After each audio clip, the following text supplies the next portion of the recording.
All right, so I'm really done with the world. I'm really so fucking done with the world. And that's not referring to the fact that I've been suicidal for 2 years, ever since I was first locked up in Singapore's Institute of Mental Health, its psychiatric facility. That's referring to just the state of human society in the year 2026. It disgusts me so much the way people are treating each other. Like when I go out on the street or just in daily life interact with people, everyone I encounter is really quite nice and friendly. But then when you look at like all of human society together, like when you put 8 billion seemingly very nice people together, how does everyone, from my perspective, hate and hurt each other so much? Like, it's really disgusting to me. And like, I think it's very clear that our thing is very, very wrong in the world in the year 2026. Like, GDP may be high, but just look at birth rates, they're really low. Just look at suicide rates, which are high and would be much higher if not for societal pressures and religious pressures not to kill yourself. Things are really, really, really wrong in the world at this point in time. And it's really disgusting to me how so many people treat each other like shit. I think there are two big things that are influencing this. I think the first one is capitalism.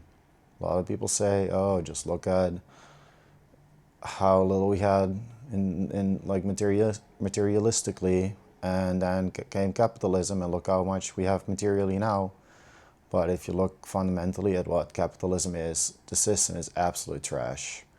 The way the species, the way anything should work is if you need something, if you're in desperate need of help, people should be flocking from all over to help you. But in the world today, sure, if you're on the verge of dying and you need life-saving surgery, yeah, people are going to bring you to the hospital. But apart from that, if you need something, you got to go out and work for it. Like if you're if you don't have water, if you don't have food, if you don't have a house, you got to go out and work for it. Yeah, like, whereas on the other side, the way things should work, if you want something, you should have to go out and work for it. But in this capitalistic system, it's the absolute reverse. Again, if you need something, you got to go out and work for it. But what if you want something? If you have more than enough financial resources to take care of all of your needs, then people flock from all over to not only fulfill your desires, but to fulfill desires you didn't even know you had. Capitalism is the exact opposite of how it should work. It should work. If you need something, people should be flocking from all over to help you. And if you want something, you got to go out and work for it. Capitalism is the opposite, the exact opposite. If you need something, you got to go and work for it. If you want something, people will flock from all over to fulfill your desires in return for some of your money. It's capitalism is indefensible. That's one thing. The other thing is governments, really. Like I don't think there are any democracies in the world today. I think it's all authoritarian regimes. Take a country like the US, which supposedly people say it's like a shining light of democracy. How much input do US citizens really have into how their country is run? Once every 4 years, they get to make one decision with only two realistic choices, and that's it. That's all the input US citizens have into how their country is run. So, like, you can't even call it a democracy, really. And government should be like I feel like politicians are claiming to be psychics. Like politicians should be taking acts that on behalf of their citizens and really doing what their citizens would want them to do. But how do they know what their citizens want them to do? Like, are they claiming to be psychics and mind readers? Do you like every morning like stick up their finger and see which wind the direction comes from, the strength of the wind, and like, oh, it's a bit salty today. That means my citizens want this, so I'll go out and do this today. Like, like if you want to know what your citizens want, you should set up some systems like direct democracy or less indirect democracy, as it's been referred to. Set up like, with today's technology, you can easily set up an app and poll your citizens to figure out what they actually want, or poll your citizens for feedback. Hey, we as a government did this last week or last month. Why don't we send out a poll and real quick and easy? Did you like what we did last week or last month? Yes or no? And then you get instant feedback. What's happening in the world today? Governments are suppressing feedback. The only place that people really can give feedback on their governments is like primarily social media these days. Platforms like X, I guess, appears to be the one that's most allowing people to say what they want to say. But some governments these days, they're suppressing these platforms, probably because they don't like the feedback they're getting. And but like, if you silence feedback, you're even less detached from what your citizens actually want. And so like, there's a disconnect between the citizens and governments is only growing. Like, unless politicians are claiming to be psychics, how do they even, like, there's no way that they can be. Yeah, I think I've made my point on that front. So I think there's some real big issues in the world today, and so I'm really sick and tired of the way people are treating each other. So, I mean, as I'll talk about in this episode, my life was pretty much destroyed over the last 2 years. I don't really have anything left, so my current plan is to fly around the world and interview people in shitty situations, people who are suffering, and figure out the root causes as to their suffering. And then perhaps with enough stories, it could convince governments and just the world in general that there are real problems in the world that need to be addressed, that are directly causing people to be unhappy, people to be suicidal, people to not wanna not wanna bring others into this world that they don't even like to spend time in. So yeah, like things like psychiatry primarily, but also psychology, they claim that all these unhappy people or all these people who are suffering in pain or hurt, oh, it's a result of your mind, which is diseased or ill or disordered, or it's just unhealthy. Like, essentially what psychiatry, psychology, and society at large are telling people who are unhappy is like, it's your fault. You just got to think and feel differently. And like, take for example a person who was a victim of a child, like a sexual abuse as a child, like, and now that person has problems as an adult as a result of having been treated like trash as a child. Like, is that really a result of, oh, your mind is diseased or disordered, just think differently, just feel differently, and everything will, no, that's not going to make everything okay. Or another example, a person who has, who is working 2 jobs, like 50, 60 hours a week to make ends meet, to keep a roof over its head, like, and is very unhappy and is emotional, like, just emotional as a result of that. Is that really a result of this person's mind being sick, diseased, disordered, whatever? Or and could this person just think and feel differently and suddenly its situation would be so much better? No. Or a husband who lost his wife and children in a plane crash. Sure, society for the first month will give this person like some leeway. Yeah, you're grieving, it's okay. But if after a few months this person is still, still not okay, it's like, your mind is unhealthy. Just go pay someone to listen to your shit, and think differently, feel differently, and it's your no, like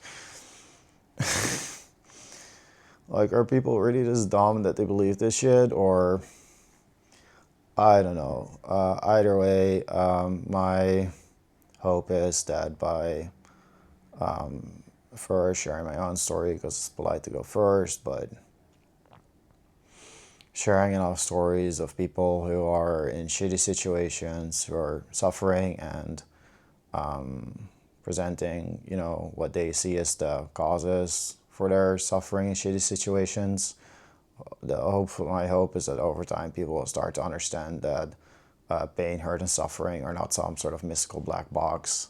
There are real, tangible causes for these things, and if you just address these causes and change the world, then you can also prevent a lot of these horrible, horrible experiences that people go through and live with, because prevention is number one. You can't undo things you do to people, but you can prevent doing the same again to more people in the future. Last thing I'll add before I start sharing my own story, like, who benefits from putting criminals in prison? Like, who really? Like, I guess the logic is that society gets protected from these bad people, but society ends up paying for their roof over their head, their food, their water, their housing, essentially, for the rest of their lives. These people, you're giving these people free housing, free food, and free water, and they never have to work for these things. Sure, their freedoms get taken away, but you're also paying for these things as society. And obviously, for the criminals who get locked up in prison, they get their freedoms are taken away. They get free water, food, housing. But either way, my point would be, why does no one talk to prisoners and figure out why they did what they did, and then figure out what happened here, what's the root cause, and maybe try to figure out a way to never make it happen again, because I don't think anyone benefits from this. Like, the people in prison, their freedoms are taken away. Society has to pay for food, housing for the rest of the prisoner's life, and the people who were hurt by the crime were hurt by the crime. Like, no one benefits from this system. Why not figure out the root causes and then try to prevent these things from happening again? So yeah, I think that's enough for a 12-13 minute intro. So next episodes, obviously, it'll be I interviewing someone. This one I'm doing by myself from my hotel room. But yeah, I'll for the rest of this episode, I'll just share my story. I think it would begin. Most people start their story with their birth. I've spent time thinking about whether there was anything before I was born. I don't think anyone knows anything about before they was born. I wonder if I've spent a lot of time wondering whether people consent to being brought into this world, because I know that if I were to be given a free, I know that I wasn't given a free choice, because there's no way that anyone would ever consent to the life that I've been given, or the life that I've lived. Given seems too kind of a word. Like, there's no way anyone would ever consent to the things that I've had to go through. No fucking way. Absolutely no way. So then, I obviously don't remember my own birth. I've been told I was born on the 26th of May, 1989, in Amsterdam. I've been told that I was born with the umbilical cord wrapped around my neck 3 times and was taken to an incubator. Now, I am so different from the people whose names are on my birth certificate. Their names are Jenny, Timmer, and Tom Peelen. I am so different in every sense from those two, from Jenny and Tom, that I for a while had ideas that I might have been adopted, but currently my most likely theory is that there was some sort of baby swap in the hospital and they took the wrong baby home with them. Like I have blonde hair mostly. No one in either of their families has blonde hair. I used to have blue eyes. Now it might be more green. And no one in their families looked like me. And just in every single way, I'm so completely and utterly different from the two of them. There's even if there were to be a biological connection, like I'm just completely different from the two of them. And I've read on Reddit about wrong babies taken home from the hospital. There's a real popular Reddit post about that, so it's possible. And my best theory is that they took the wrong baby home from them from the hospital. But either way, I probably spent the first time in my life in an incubator. And I think I at some point had a flashback of being brought for vaccination. I think before I was even 1 year old. I kind of vaguely remember the layout of the vaccination center. This is not really a bad memory, but a memory somehow. Then I think the second memory I have is from somewhere between 1 and 2 years old. I've been told that Jenny, and Tom lived in Amsterdam until I was about 2. This memory from when I was between 1 and 2 consists of I think a daycare center. I remember being in a mostly empty room and they had some toys and stuff, and I had to get through the entire day. And I know it was a pretty horrible experience. Like, I think I had to just, like, similar to how people distract themselves with phones these days, I think I was just distracting myself with whatever toys they had available to get through the day because it was freaking horrible. Then the next memory I have is, I think, from after we moved to Leiden, which is a smaller but still pretty big city, and being brought to, again, a daycare center. I'm pretty sure it was raining, or maybe that day it wasn't raining, but I remember being brought to some daycare center. I still remember the location. It's like opposite, or same street, but opposite side of the high school I used to go to. And I remember just not being comfortable with anyone at the daycare center. I remember I cried all day because I did not feel comfortable with anyone there. I just wanted to go home. I cried all day. So that's another memory. These are all really bad ones. Essentially, memories of being abandoned as a child during the early years. Then I think the next one I have is from my 3rd birthday when I was sick and puking. Not a good one either. Then I think somewhere when I was 3 years old. This is a really, really disgusting one. I remember I was brought to some house of, I think, Jenny's friend in a place called Forskoten. And I did not want to go and play with the other children. I think that family had 3 daughters. I did not want to go play with them because I was afraid that Jenny would leave me. And then I was reassured by, I think, Jenny and their mother, if I remember correctly, that it was safe for me to go play because Jenny wouldn't just leave. And so the adults could have tea and I would go play with the children. So I did go play with the children. And then sometime later, I asked where Jenny was, and I was told she had left. Like,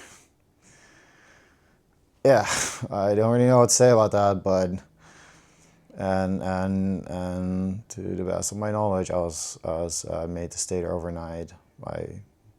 That's what I remember. I don't. The rest is kind of blank, but so that was another memory.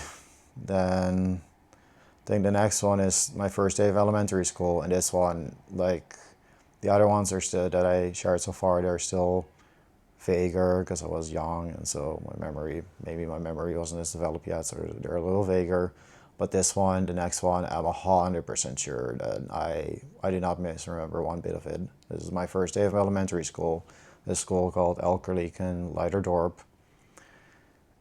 I even remember, yeah, that's how that school was selected and stuff. I think I remember. So I have some memories that I guess I'm skipping over. Either way, the first day of elementary school, I was brought there, and I was so scared of being abandoned again that I did not want to let Jenny out of my side. And so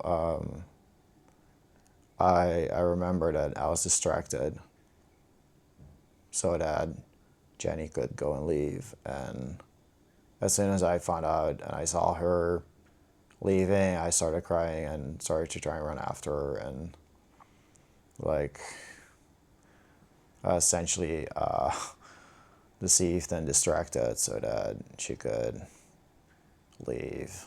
And that was my first day of elementary school. So yeah, during the first 4 years I was constantly abandoned, and I mean by the age of 4 I was already completely severely messed up, severely traumatized by age 4 from having been abandoned over and over, and no one being a safe person for me. So yeah, that was the first 4 years of my life. Then the rest of elementary school was a mix. I remember being fairly intelligent. I think the first 2 years when you're 4 and 5 years old, it's pretty simple stuff. But the next 3 grades, so 6, 7, 8-year-olds are grouped together. And when I entered those grades, when I was 6, I remember I completed like 3 years worth of mathematics exercises in 1 week. It was a Montessori school, so you can go at your own pace. And I just took like mathematics cards with questions out of the box, and well, too easy, so I skip a bunch. Next one, too easy, too easy, too easy. And like within a week, I was done with all the mathematics exercises for those 3 years.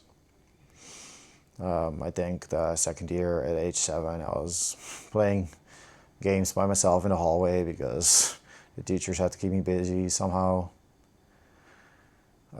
Playing games like there's like a 24 game like some sort of game. I think I was playing chess and stuff just to keep myself, to keep me occupied. Then the last 3 years of elementary school, 9, 10, 11 years old, I ended up skipping the final grade. I ended up taking the school exit exam a year early and skipping the final grade and going to high school a year younger than everyone else. And then I remember having the intention to first day of high school, not, just try not to stand out too much, and because I was bullied some amount in elementary school, nothing too intense, but also not great, but nothing too bad.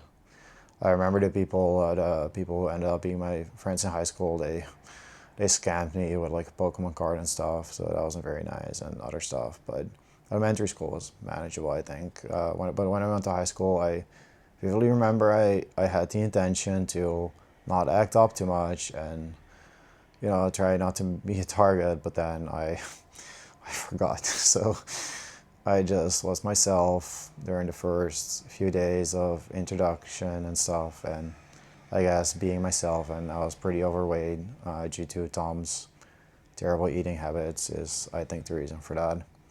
And I was allowed to copy them, and also ate pretty terribly, or maybe it was like emotional binge eating to cope with my already heaps of trauma. So I was pretty overweight at the time, and an overweight a person who doesn't hold back and is just himself and is a year younger than everyone, it's not a recipe to be popular, which is, from my experience, what high school is all about, being popular and being liked.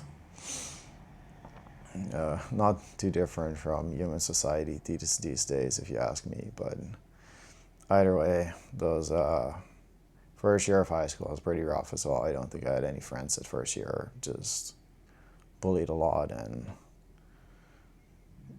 yeah, mostly by myself, I think. Then the first way that comes to mind as how to describe it is that at the end of the first year, start of the second year, I was accepted by the group of people who ended up being my high school friends, but it wasn't really accepted because they bullied away all the parts of me that they didn't like. They bullied me for being fat, they bullied me for playing video games, and all sorts of other crap. It was pretty much the emotional punching bag of the group for the entire duration of high school, which lasted 7 years because I had to repeat the third grade. I was so unmotivated and my grades were so bad, and my grades were so bad, so I was held back a year. Also, during the first few years of high school, I don't know whether I was suicidal or not, but I know I started saying things like I want to kill myself. I don't think I had any active plans to do so, but I do remember saying that a few times, and Jenny then sat me down and told me that, like, I remember this was in my bedroom, on my bed, she sat me down and she told me, if you kill yourself, you will go to hell.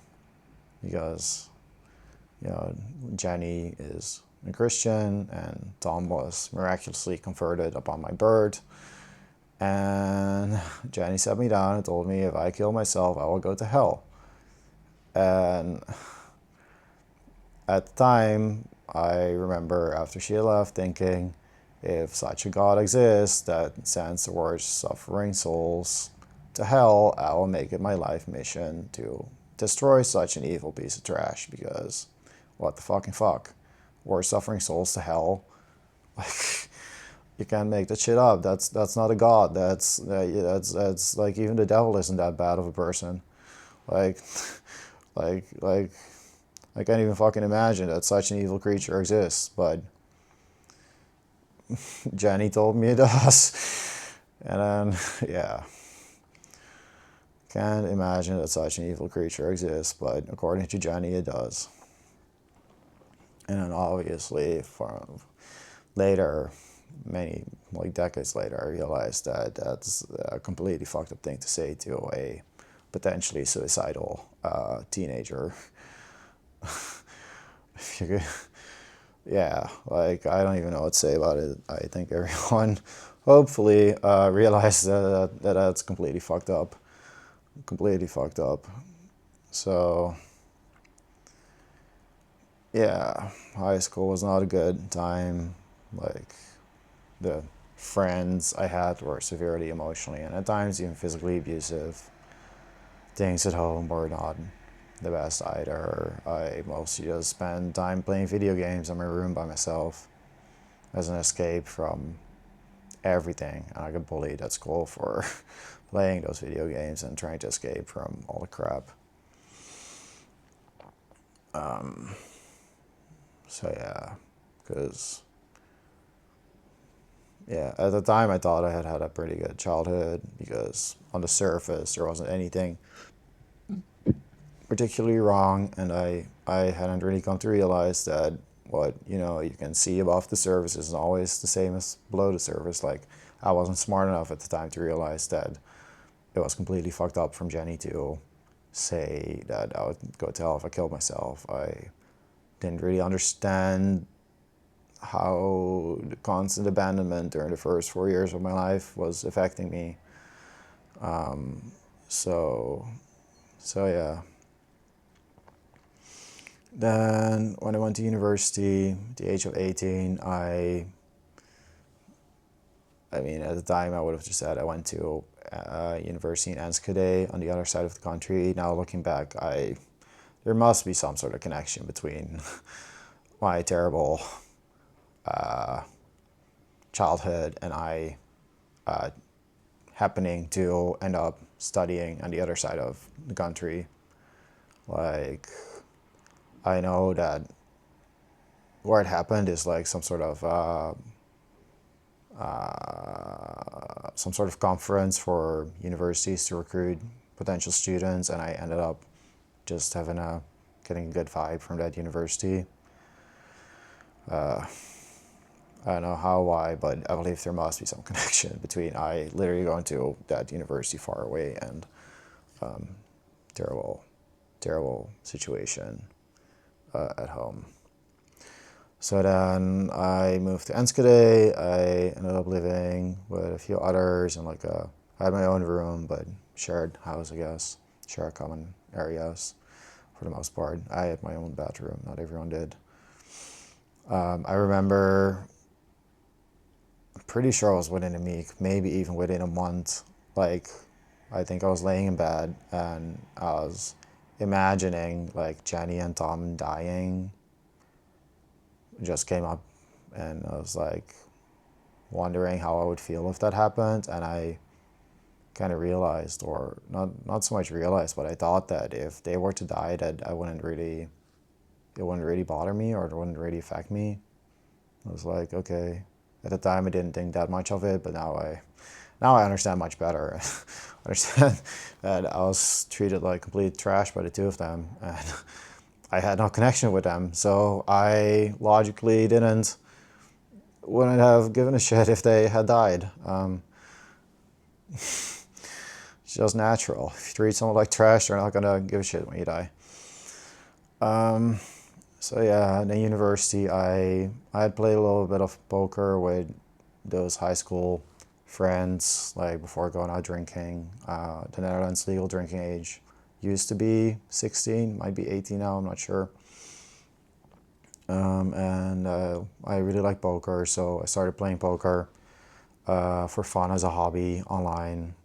First, I won some money in a free tournament, and then I deposited $50 twice, and I got really lucky in a tournament that I got fourth place in. I won like $5,000 in towards the end of 2007. This was my first year in uni, and I used that money to take poker really seriously. And first, I'll mention that the first few months of uni, so this was like summer 2007, I went out a lot partying and kind of did, I think, what my high school friends would have wanted me to do, just to be popular and blah blah blah. But I went drinking a lot. That was like they had a competition for who stayed the longest during the first few months of new students. Like, it was like the TL lamp competition or something, and then if you stayed the most until closing time, then you got your name, and I won because I stayed the most. And then I was sick and tired of drinking. I got fat again. I lost some weight in the last few years of high school, but I got fat again. And then I was like, I don't want to do this. So I started going to the gym, and I started playing poker more. So the rest of my years in uni, I ended up staying 4 years until summer 2011. I played a lot of online poker. I did super well, and won maybe $500,000 or so playing online poker with big ups and downs. There were some really rough downs. Like in 2010, I did really well in the first half of the year, and I had like $450K in my bankroll in May. And over the next 6 months, you can, as a poker player, you have software that can track how lucky or unlucky you get. Because there's some luck involved in your results, even though it's fundamentally a game of skill. And so over the next 6 months, I got unlucky to the tune of for a little over $400,000, and my results should have been even. I should have stayed at about 450,000 according to the software. But then in all-ins, I got so unlucky and kept losing hands that I should have won, that I ended up, in November I had $35,000 in my bankroll, and We had gone lucky for over $400,000, so that was super, super tough to deal with. Super rough to deal with. Because I thought it would reflect how others saw me, and I still cared about that back then, and it was just super rough to deal with because I didn't want people to see me for anything else than who I was, which I thought at the time was a pretty good poker, which I was a really good poker player at the time. But yeah, then I did well again, and in early 2011, it made financial sense to quit uni and just be a professional poker player. Also, at the time, wasn't really sure what I would use a uni degree for. I thought I'd just figure things out myself, so I dropped out because in the Netherlands you can go at your own pace. Funny side story: one of my housemates back then, he had completed about 2 years of study, and he had been there for like 9 years. So I had completed in about equal 2 years, but in only 4 years' time. So hooray, Frank, for completing 2 years of study in 4 years' time. Anyway, I decided to quit because, as mentioned, and primarily to move to London, where poker's tax-free. In the Netherlands, my effective tax rate would have been over 100% because you pay over every winning month, and you cannot compensate losing months. So if you win 10K in January, you lose 10K in February, you still owe the government like $3,000 in taxes. So my effective tax rates with all swings would be more than 100%. So instead of doing that, I moved to London, and do I want to admit to camera on my podcast that I essentially moved to London for tax evasion? Sure, why not? It was so that I didn't have to pay taxes in the Netherlands because I would have had to pay more taxes than I had money in my bank account, or in my poker account, because I didn't have any money in my bank account. So then moved to London, went to the World Series of Poker in Vegas first. Was pretty fun, maybe the most fun month and a half of my life. Met some cool people, some really weird people, someone who wouldn't wear a seatbelt because he would rather die in a car crash than get injured in a car crash, but yeah, his voice was amazing. Like, could sing opera with no problem. So that was nice. Then the 2 years in London were, other than poker, very, very nice. With poker, I again got super unlucky. I think about broke even and some real bad luck once again. But other than that, my life was pretty good. I went to the gym a lot, which I super enjoyed. I had some good friends in London. We went out for a lot of nice dinners, ate a lot of good food, sushi and steak and all sorts of stuff. At some point, we had like a weekly lunch group and went to like a nice restaurant every week. So that, I think, was the best time of my life. I was very disciplined, waking up early, gymming, playing poker, and then doing whatever in the late afternoon after poker games died down. So it was quite a nice time. Then towards the end of 2012, I had been interested in Japan for a while. I really liked sushi. I had spent a little bit of time studying Japanese because I needed some break from poker because poker was going really, really badly, and I just needed some time away to get away from how unlucky I was getting. And if you get unlucky over and over and over, at some point it's going to start to affect your play, and at that point you got to take a break. So that's what I did. I spent some time studying Japanese, and at the end of 2012, I went on a trip to Japan for 6 weeks, which was a really, really fun trip. I fell in love with Japan from the get-go. The food there is just out of this world, like indescribable. I recommend everyone go try. Super convenient country. Tokyo is a super fun city. I thought their girls were really cute as well. And so many cool things in Japan. Hot springs. I had a really good time in hot springs. So it was a super fun 6 weeks. Traveled many, many different cities. So much so that it didn't even take 6 weeks. Within 2 weeks of that trip, I was sitting on hot springs at night looking at the sky, and I was like, I might want to live in Japan. And so after I got back to London, within a week, I booked another trip to Japan for the maximum I could stay on a tourist visa, 3 months. And I went with the plan to figure out whether I would want to live in Japan long term. And so in early February 2013, this was, I packed my stuff, um, went to Japan for 3 months, and a month and a half into it, I was like, yeah, I want to live in Japan. So I found a way to get a visa as an entrepreneur. I set up a company. Um,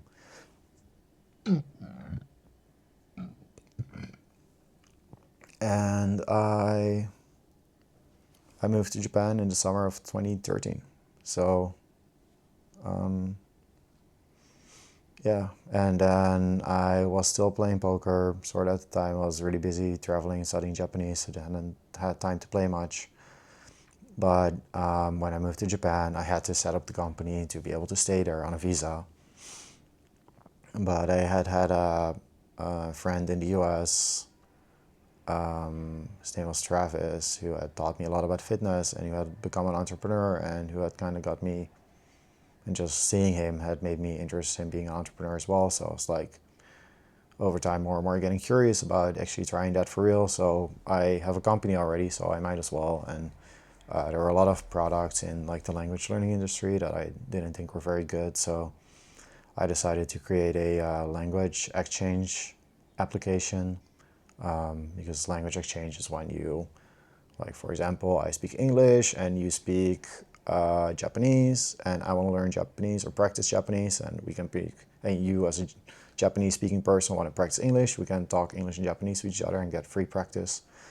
At the time, it all went through a website. You would have to go through a website, and like a very old website, often more than a decade old. And so like an inventory, you would find people, add them to Skype, and then on Skype you would start chatting. But I thought, why not put it all into one application? So that's what I set out to build. And yeah, to skip over some things. I outsourced the parts that I didn't want to do, which were the parts that were, the core competencies, such as the IT, the building of the app. I really wanted to focus on and learn about the business side of things. So that's what I set out to do, like designing the app and all the other business plan and all of that stuff.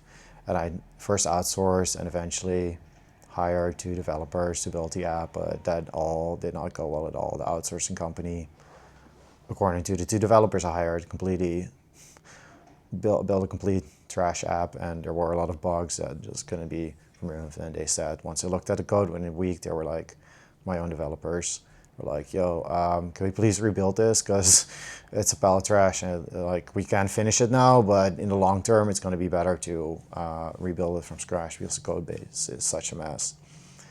And I was really struggling with the way I was feeling and many things back then. So I gave the go ahead and just rebuilt from scratch. But then towards the end of 2014, it's getting really expensive.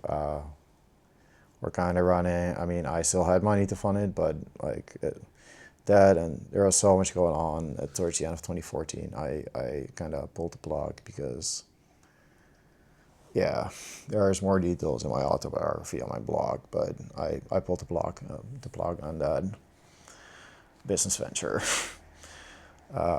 More importantly to my story is that in the middle of 2014, after 1 year in Japan, I had suddenly been up until when I moved to Japan in 2013. I had not been that interested in going out and dating. I had fantasized about girls, as I assume most guys do.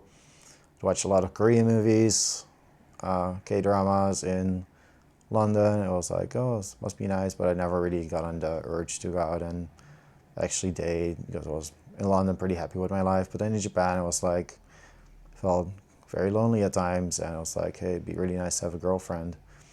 So I really started to go out and meet people. I went to networking events, and I met people like multiple times a week, so I was very social. But after a year, just nothing was working. Nothing was working. And some other things in my life weren't going as well. I had like a panic attack. And from one week to the next, I went from being a self-described happy person to like paralyzed with anxiety, fear and anxiety every single day. And this was early June 2014 or early July. I think early July. And so from one week to the next, from self-described happy person, like I cannot describe to you how bad that was. And like I was like, why? What's the reason for this? And I couldn't figure it out. I spent months thinking about why did I go from being self-described happy to literally paralyzed with fear every single day. I couldn't figure it out.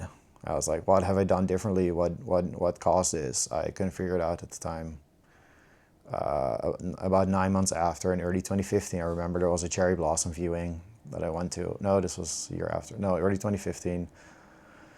There was a time when I was just getting really depressed, and I realized that if I could go back in time 1 year to before the panic attack and speak to myself and try to make myself understand what I was feeling now, like 9 months after the panic attack, there was absolutely no way I could make myself understand how bad I was feeling. There was absolutely no. I knew myself from a year, from early 2014, and I was myself early 2015. I knew that even with a time machine, there was no way I could make myself from a year prior understand how I was feeling, because the me from a year prior, he didn't even know it was possible to feel this bad.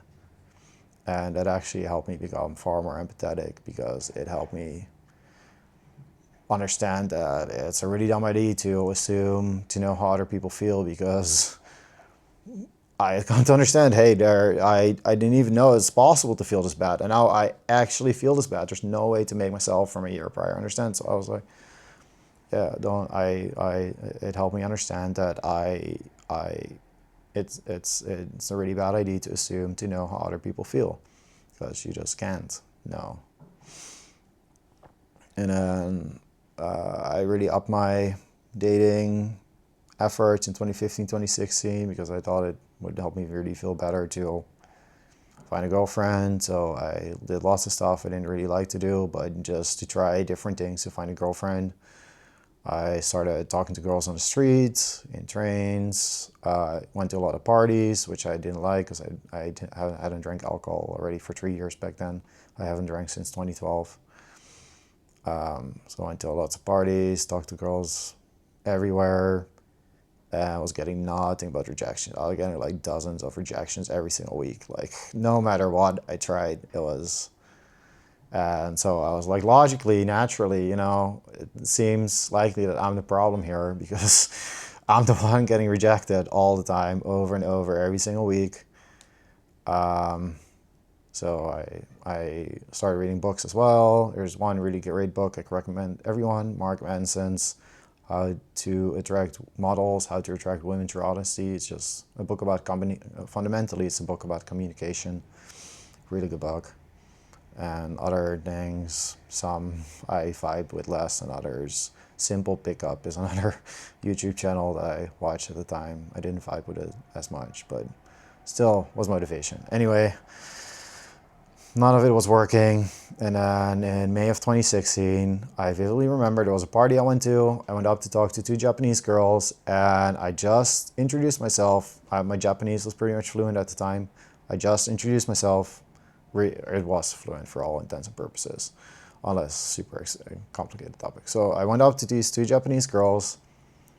I introduced myself very normally, just said my name, and that's about it. And they immediately started laughing at me. And I'm like, yo,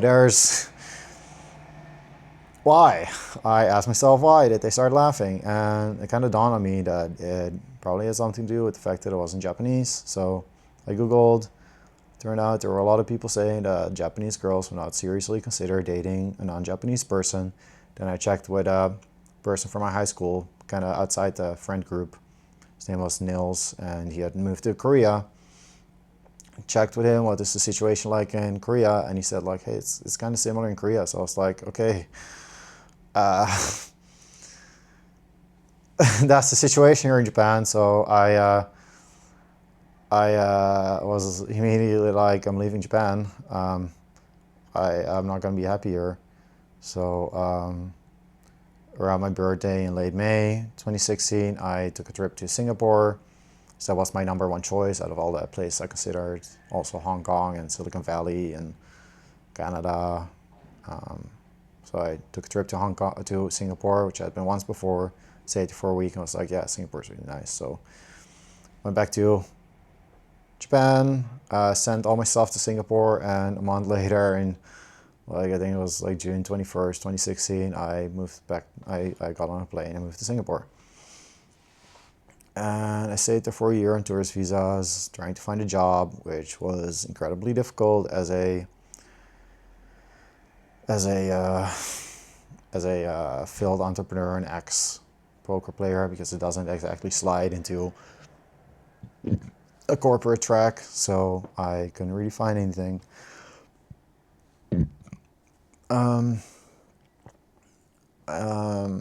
The year in Singapore was a bit better. Like the last 6 months in Japan were so rough. Like there were nights where I just couldn't stop thinking about things. I couldn't sleep. I would be lying awake until 3 a.m. I was like, it was just so sad. But I remember thinking to myself, I hope this is the toughest thing I'll ever have to go through, because I don't think I'll be able to go through anything worse than this. It's really sad because, oh boy, I had no idea back then. But yeah, really, really tough. But then as soon as I moved to Singapore, girls started treating me kind of normally. Like in Japan, the underlying tone of the responses I got from Japanese girls was like, when I showed romantic interest in them, why are you doing this to me? Please don't bother me with this. That's kind of the underlying tone in their responses, or was the underlying tone in their responses. And then in Singapore, I was just treated normally by girls, so that was nice. I lost my virginity and had maybe around 10 girls I hooked up with over the course of a year, and it made me feel a lot less bad.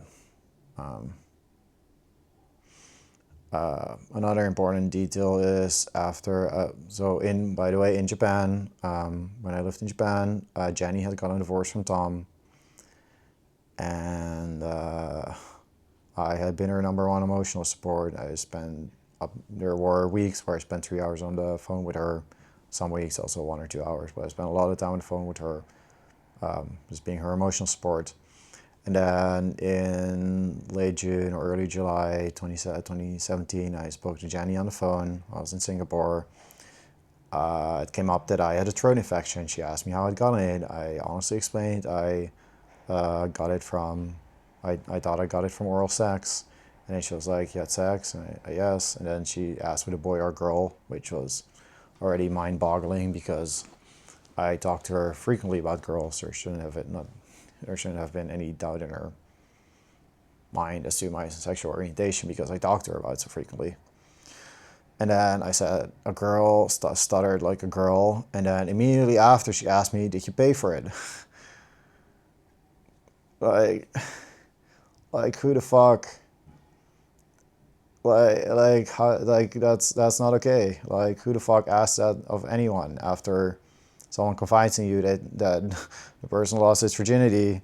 Like, there's a lot of responses, but did you pay for it is not not an okay response. Just FYI to the world. Like, and at the time, I still considered or believed that Jenny was my mother. So I was checked out from that relationship. From that point forward, there's no coming back from that. Absolutely no coming back from that. Like, what the fuck? Who asked that? Especially in, like, if you really fucking hate someone, then and you intentionally want to hurt someone, then okay, but come on now. Come on now. What the fuck? Who asked that of anyone? Who asked that of anyone? So yeah, that happened. was completely checked out after that. Still spoke to her for a few years, but completely checked out. So yeah, that was the year in Singapore. I ended up leaving after a year because I still had some investments in Tesla. I had invested some money in Tesla that I didn't want to sell. Other than that, I was broke, and to Tom's credit, he was lending me some money to pay for my living expenses, but I didn't see any myself finding a job in Singapore anytime soon, and I was worried that maybe I'd be denied entry at some point, which never happened, so I was allowed to do visa runs. And so I was like if I thought that situation would change in Singapore, I would have stayed, but I didn't see it changing anytime soon, so I decided to go back to the Netherlands, tried to find a job there, work my way up a little bit, and then go back to Singapore, because in Singapore, since I didn't complete my bachelor, the salary requirement for a job was quite high, and I thought that might be one of the reasons why I couldn't get a employment pass in Singapore at the time. So it's like work my way up a bit in the Netherlands, then go back. Thought should be able to do that in 2 years. Hopefully go back to Singapore in 2 years. So June, July 2017, I went to the Netherlands, and very quickly I just started becoming so depressed. Like for the first time in my life, I wasn't suicidal at the time, or at least not as to the extent that I was aware of it, but I was like, a few months in, I had gone to maybe one job interview, and I was like I'm kind of done. Just I'm kind of done fighting. I'll go find another therapist and wait for see if someone can fix me. That was my attitude. After my panic attack, temporarily seen a counselor or therapist in Japan for 3 times, and he had told me it's nice to finally work with someone who isn't so depressed all the time. So a big red flag. Then another person I talked to was probably a psychiatrist, actually, because after talking to me for 40 minutes, he wanted to start drugging me. So it was a big no-no. And then afterwards, I just tried to focus on dating and finding a girlfriend for a while, because I didn't want to take drugs. I really didn't like mind-altering or brain-altering substances at all. Didn't drink alcohol, didn't drink coffee, didn't want to take drugs. But then in the Netherlands in second half of 2017, I was like, I don't know anymore. I'm just gonna see a therapist, and hopefully that person can fix me. So I found an English-speaking therapist, and essentially, like, she was supposed to test me for ADHD, but within like 5 or 10 minutes, I just started bawling my eyes out, and I couldn't stop crying for the entire hour.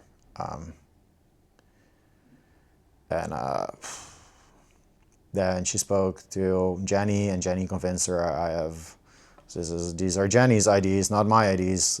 Jenny thinks I have Asperger's. Has thought that from a very young age, and she will not change her mind on that. She's very insistent on that. So after she spoke to Jenny, she was also a bit like that place also started to want me to test for autism. And I was like, yeah, I was fine until that panic attack. Even if I were to be autistic, it certainly isn't the cause of my issues, because I was fine and pretty happy until that panic attack in July 2014. So I didn't see the point. There was like a month-long wait list, and at that point I had started playing some poker again and making money. And so instead of finding a job in the Netherlands, my plan was to get out, because the only reason I was alive at the time was to get out of the Netherlands. Like, that was my only reason for living. So if your only reason for living is to get out of a country, like, just get out of that country. So I started making some money playing poker, and as soon as I could, I moved out, and moved to KL with the plan to just stay there until I could figure out a way to go to Singapore. There's one other thing I really feel like talking about, which is the fact that to undergo an endoscopy, like, after I got back to the Netherlands, suddenly my breath really stank, or so people around me, particularly Jenny and Tom, they said my breath stank. So okay, and my breath did stank. Like I would brush my teeth in the morning and 30 minutes later my entire mouth felt unfresh and something wrong with it. So I saw doctors and they put me on acid reflux medicine, ever increasing doses. And then early 2018 I started seeing other specialists, like a stomach specialist, and they ended up doing endoscopy. I mean, it was one of the worst experience of my life, the worst experience of my life up till that point for sure. It was nightmare. I literally had nightmares about that afterwards. It was horrible. Found nothing, and they told me I should be happy. I was unhappy about that because it meant that I underwent that shit for nothing. And then eventually a dentist did like a test for bacteria in my mouth, and they found out there was just a bacteria in my mouth. So never, anyway. So antibiotics cured it. Then I moved to KL, played poker there. Pretty rough time. I was angry at times. Not like nothing crazy, but by myself. I was sometimes angry. Not that often. Not like people would describe me now, I think. But I was not very happy. I think I was playing a lot of Dota at the time. I'd been playing for 2 years as a coping mechanism, just to escape. And Dota's player community is super toxic, so that probably rubbed off on me as well. Everyone who plays Dota is angry. So yeah, sometimes angry when games lost and stuff. But poker went okay at least. I made some pretty good money playing poker in 2019. Like to the tune of maybe tens of thousands, maybe 100,000 or so. And I started taking investing more seriously because I've been investing in Tesla since 2015. It had done really well. I followed all the news, but fundamentally, I was like, I'm pretty sure Tesla is going to win electric vehicles, so it's going to be maybe $1 trillion company at some point. But it was, kind of guesswork. I didn't really truly understand fundamentally why. I mean, I had my reasons because, it's going to win electric vehicles, and that's very clearly from just following news articles, and my guess is it'll be like one of the biggest companies. But then I started really digging into the things like financial statements, started understanding all of those just by reading through them, maybe Googling once or twice, or asking someone on the amazing forum, Tesla Motors Club. There's a lot of smart people on there that I learned from. So asking questions there or Googling, figured out everything about financial statements, and eventually started writing my own blog on Tesla and investing in Tesla and investing in general in mid of 2019. And that blog took off, ended up getting like 700,000 views over the years. I think I helped a lot of people be more confident about Tesla as a company because it's just a great company. And then I also started to realize in 2019 that Tesla was set for a huge breakout because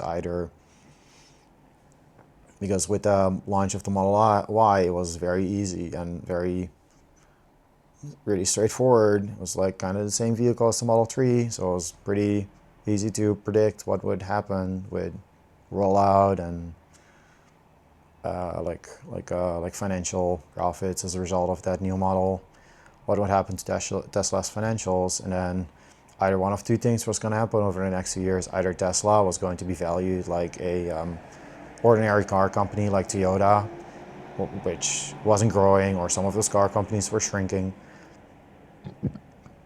Whereas Tesla had been growing 50% year over year for like a decade. So that would be weird. Or the far more likely alternative, which is what ended up happening, is that Tesla would go up drastically over those next 2 years. And although, especially once perception of Tesla shifted in January 2020, I was like, it's very likely to go like 5x in the next year or two. Even I could not have predicted that it would have gone 20x in 2020. I had bought a lot of options, and so my investment portfolio went from like 200K to 30, 40 million even at the peak. So from one year to the next, not from one day to the next, but from a year to the next, I was financially free. Although I'll add that the day I became a millionaire and the day after I became a multimillionaire, those were terrible days. I wasn't happy whatsoever. I remember I was at the place of a person who's turned out to be really, really bad. I was at the place of Daniel and Jane, watching my stocks, and one day I became a millionaire. Next month, I was feeling terrible those 2 days. I was not happy whatsoever, in spite of the money. Probably partly because I knew Tesla would get there eventually anyway, so it didn't matter that it happened on those specific days. Like, anyway, let's focus again. So in order to move to Singapore from KL, I applied for an INSEAD. I applied to study at INSEAD and get an MBA degree from them, because I thought that if I get an MBA from INSEAD, one, I can study in Singapore for a year. Two, I can easily find a job in Singapore afterwards. So in 2020, I applied and I got accepted, and I screamed very loud that morning. I got the email to be interviewed. I was screamed very loud. Then I went to Singapore at the end of 2020. As soon as I got off the plane, there was a sign from Lotte, like an advertisement, "Welcome to Singapore." I was like, "Truer words have never been spoken." Finally back in Singapore. So then 2021, I did INSEAD. First few months was pretty busy. They front load all the coursework. And gonna get into heavier stuff soon, as if it hasn't been heavy already. But yeah, the first few months, first half 2021, I did a lot of studying. Then the second half, there wasn't much to do anymore, and I was financially free, and so I was trying really hard to work on myself, and was doing lots of therapy, because everyone tells you that if your mental health is bad, you should go do therapy and you should pay someone to listen to you talk. And I was doing EMDR therapy at the time, which is honestly mostly not talking. It's just like a person tapping your shoulders, or like it's like alternate. Let's not get into that. It's a type of therapy.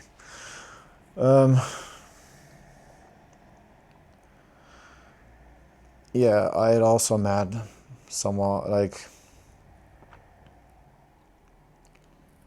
I should explain something about KL. And in KL, I was also dating. In the Netherlands, I hadn't. In KL, I had also dated. And I come to understand that whenever I slept with someone, it wasn't even so much connected to having sex. It was physically sleeping in the same bed as someone. Whenever that happened, I would feel drastically better for some amount of, it was like night and day. It was like medicine, essentially. Like, sometimes it would last a few days, sometimes a few weeks, but I would feel, it was like my headspace was night and day. It's like medicine. So I even considered prostitution for a while in KL, because it was such a big deal to me to sleep in the same bed as someone. But I ended up not doing that, because it seemed like I'd be contributing to sex trafficking, and didn't seem very safe either, so didn't do that. But then after I moved to Singapore, I decided I would find a transactional relationship, so I'd at least have someone there for me, so that I wouldn't have to feel so trash all the time. And then with at least someone there for me, I would feel okay enough to actually start trying, just not feel so shit all the time, primarily. So I could date and actually find like a long-term partner on the side. That was sort of my idea at the time. So in April 2021, I briefly was in an arrangement, as they refer to that stuff, had a transactional relationship with someone who wasn't a good match, so I ended that. And then in May 2021, I met someone named Phyllis. And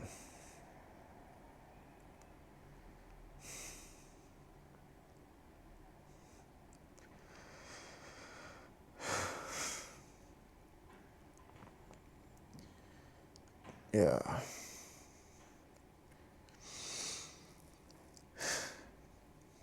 I met Phyllis and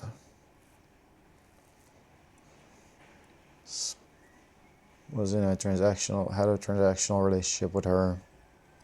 Initially, I gave her money every time we met, but after a short while, we were like, this will keep on going. So it went to like a monthly allowance, as they refer to that. I gave her like $2,000-3,000 Singapore dollars every month. Eventually I ended up being 3,000 a month. I ended up thinking to myself, this is probably what a real relationship would be like, because that's, on some level, that's what it felt like.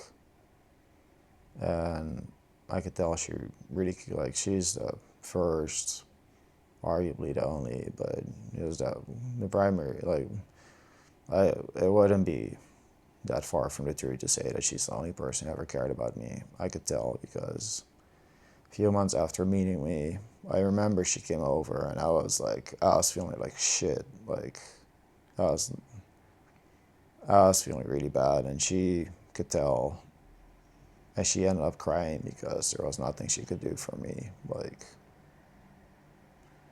she cares about me so much. She's the only person who ever really has. So that went on as I started really focusing on myself and doing therapy, as society tells you to do when you got issues, tells you to pay someone to listen to you, or pay someone to do things for you. So I did. It's almost like prostitution in a sense. Honestly, therapy is almost like prostitution. You pay someone to do things for you. Anyway, that just came out. That went on. I really started working on myself. It was pretty much my full-time occupation, because after I graduated with an MBA from INSEAD at the end of 2021, I set up a family office in Singapore, just a way for me to stay there and get a visa there while living there as a really just an investor.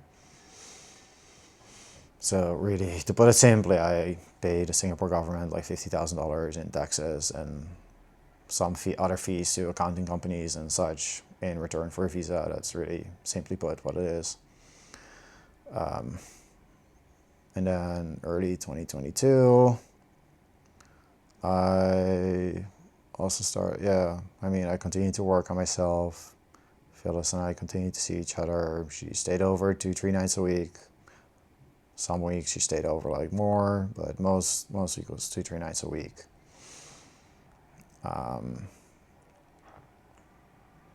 That went on 2022. I went on dates on the side.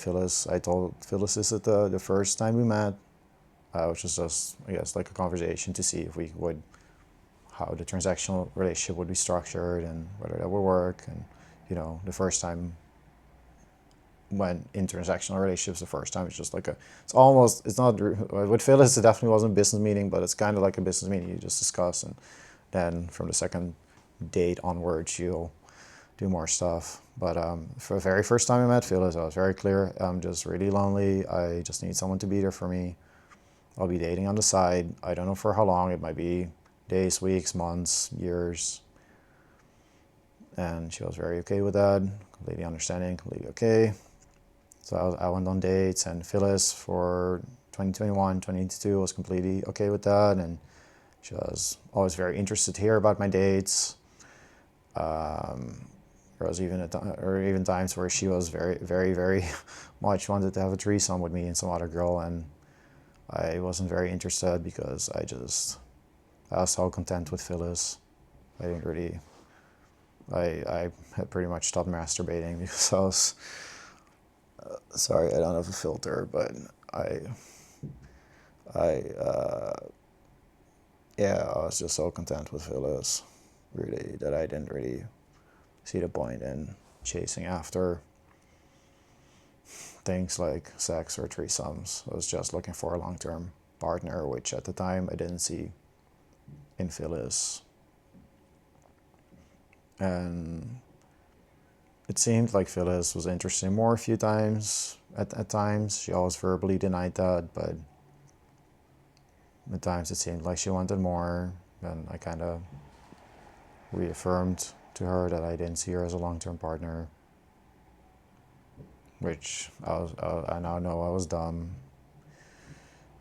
But yeah. Then in 2023, it became a bit more clear that where it seemed like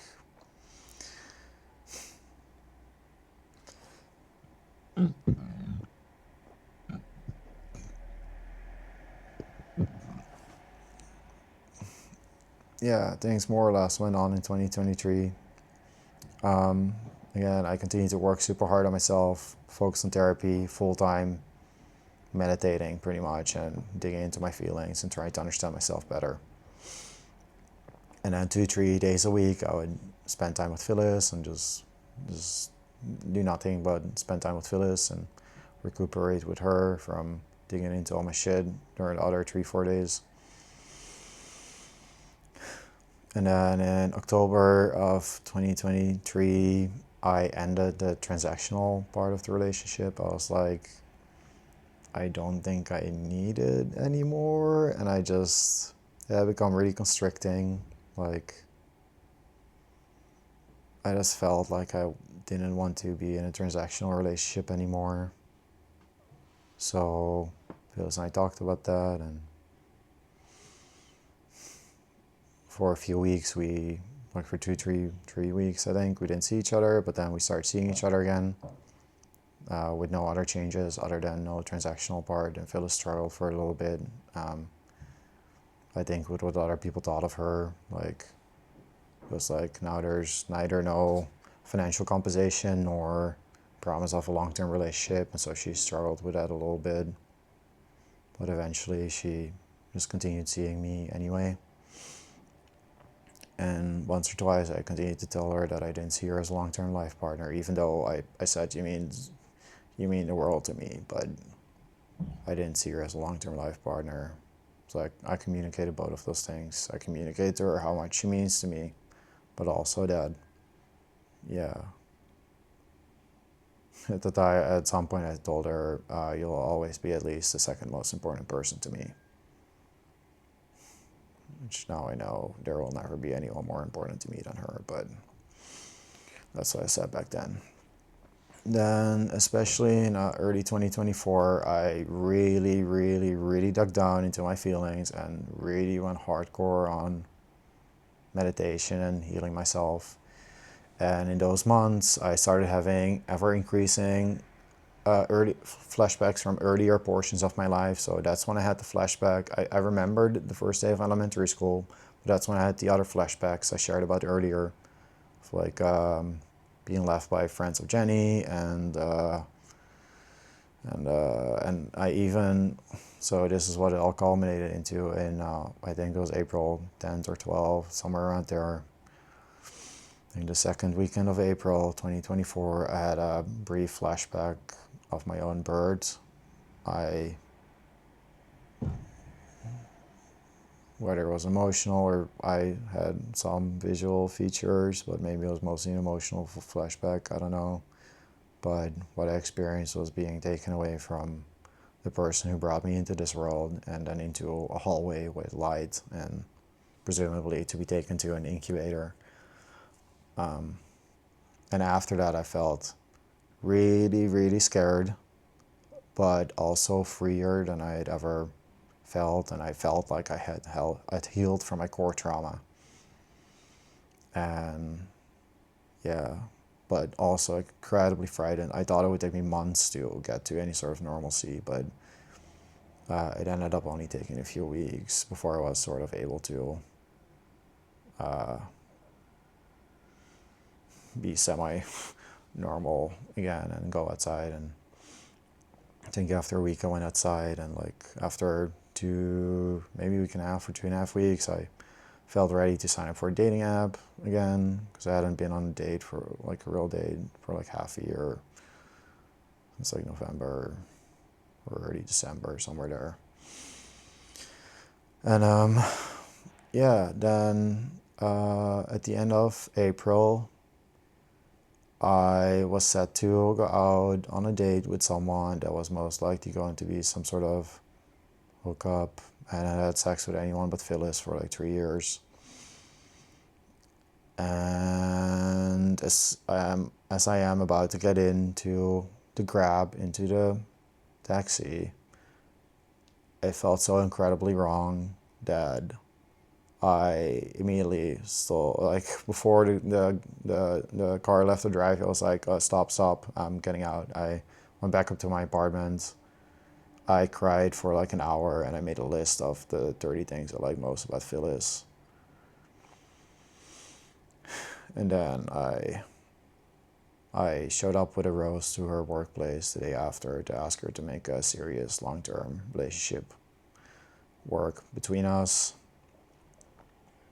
And so for the next 3 weeks, we started talking about spending our lives together, which I think sort of ended on either May 17th or 19th, when it came to a point where I wasn't ready to stop dating anyone other than Phyllis.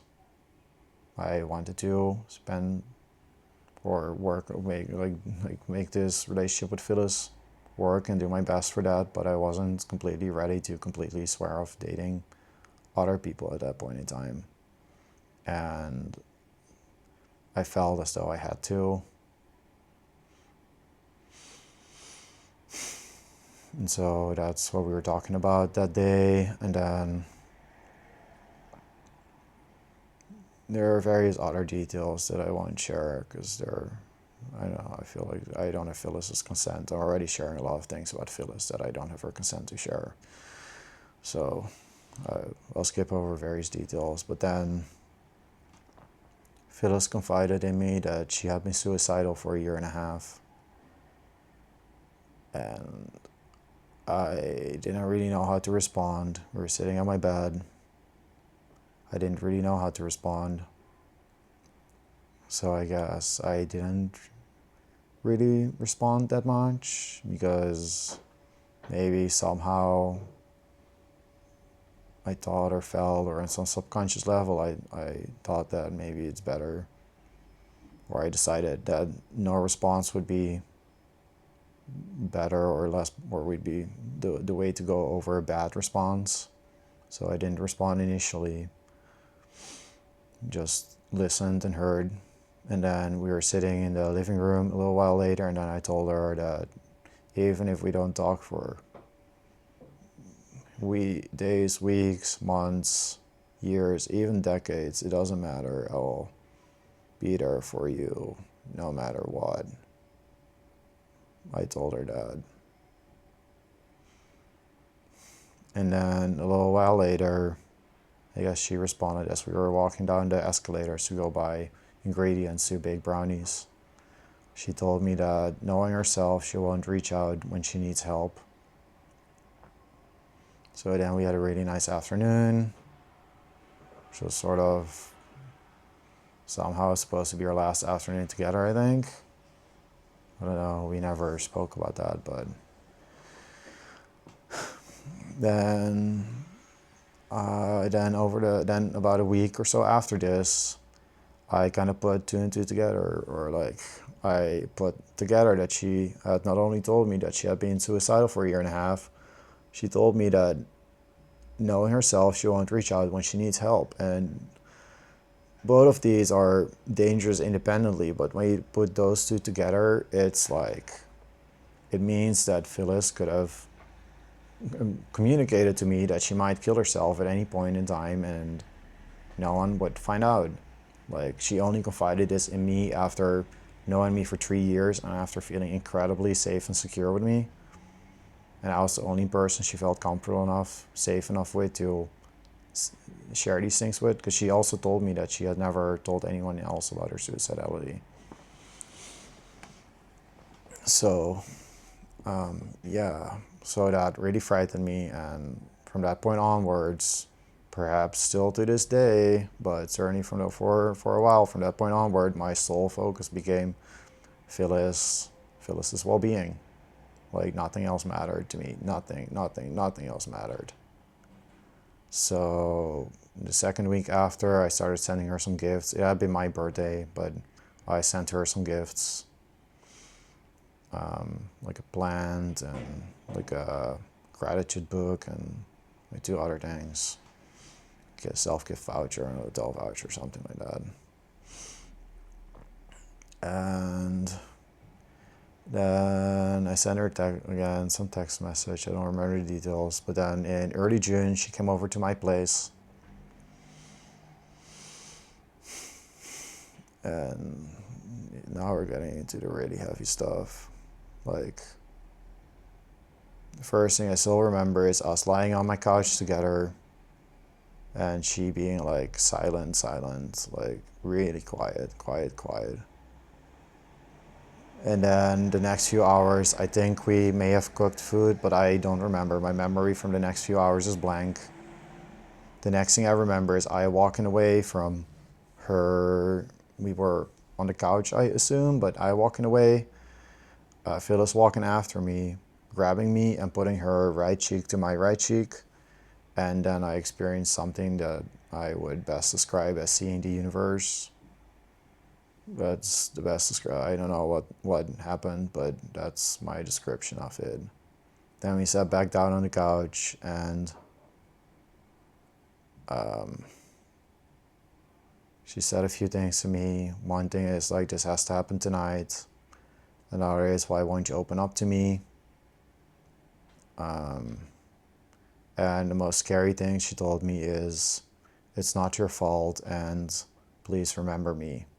And though hearing those last two from a self-proclaimed suicidal person is like, who is your entire world, like, that made me even more frightened for her than I already was.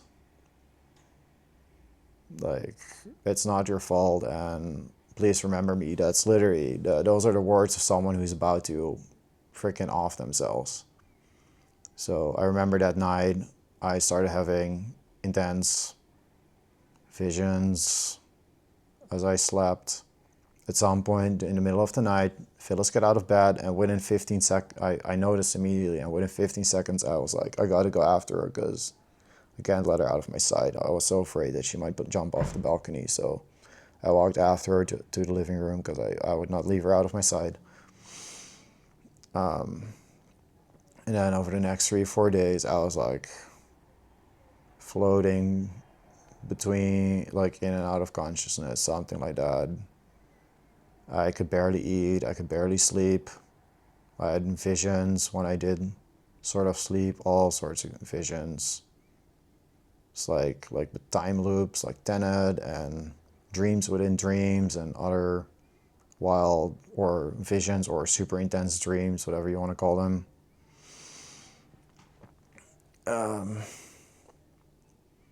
Yeah, then I started having some really weird, just all sorts of weird experiences.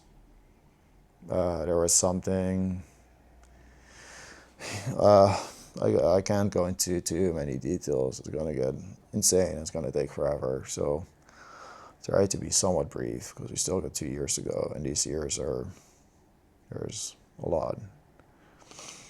So then after about a week and a half, I kind of wake up from my trance or whatever you want to call it, kind of get sober, and I was like, I felt emotionally raped. And at the time I thought, Phyllis had been there with me, so must be Phyllis, right? That's the logical conclusion. Now I know that that's not what happened. But I felt emotionally raped and violated or something, and I was like, this is so wrong, what happened, or something like that. I just felt frightened because of, like, I've been kind of out of it for the week and a half, like, just experiencing really intense feelings.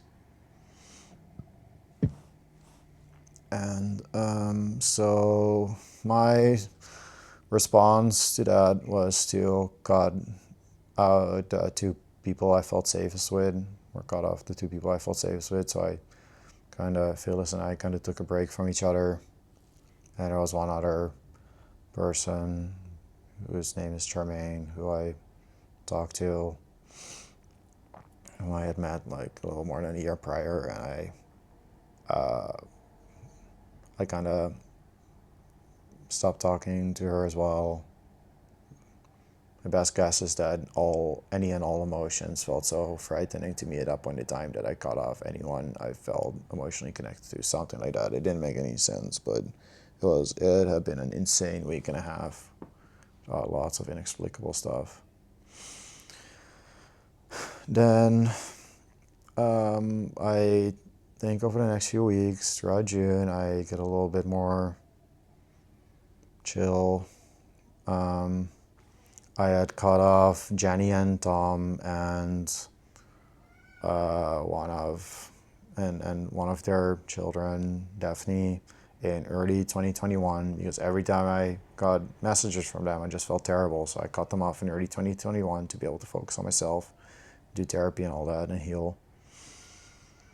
And then in late June 2024, I sent an email to Jenny and Tom explaining all of the ways they had hurt me during my childhood.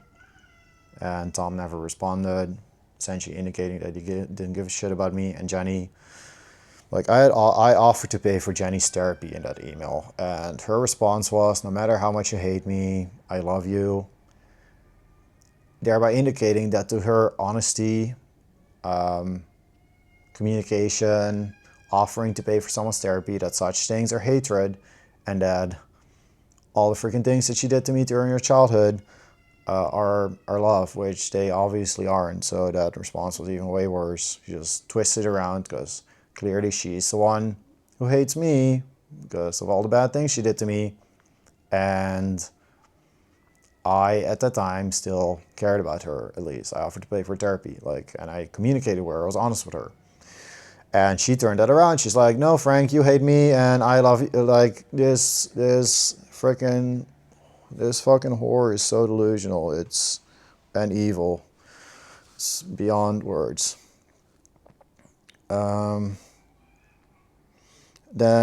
I had a video call with Phyllis in late June 2024. We reconnected via that. And over the following weeks, I could just feel, I didn't see Phyllis, but I could just feel, sense, whatever you want to call it, that she was getting more suicidal. It's also affecting my emotional well-being. I was also getting worse because I knew in my heart that Phyllis was getting worse, and she was my entire world.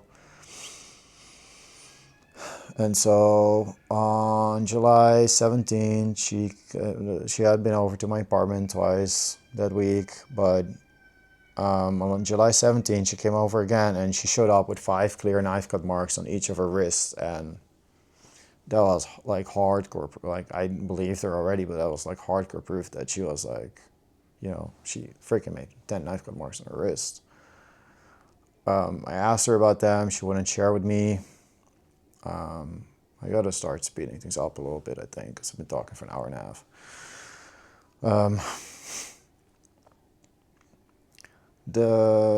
So we slept together. The day after, I could tell she wasn't acting like herself. Long story short, in the late afternoon,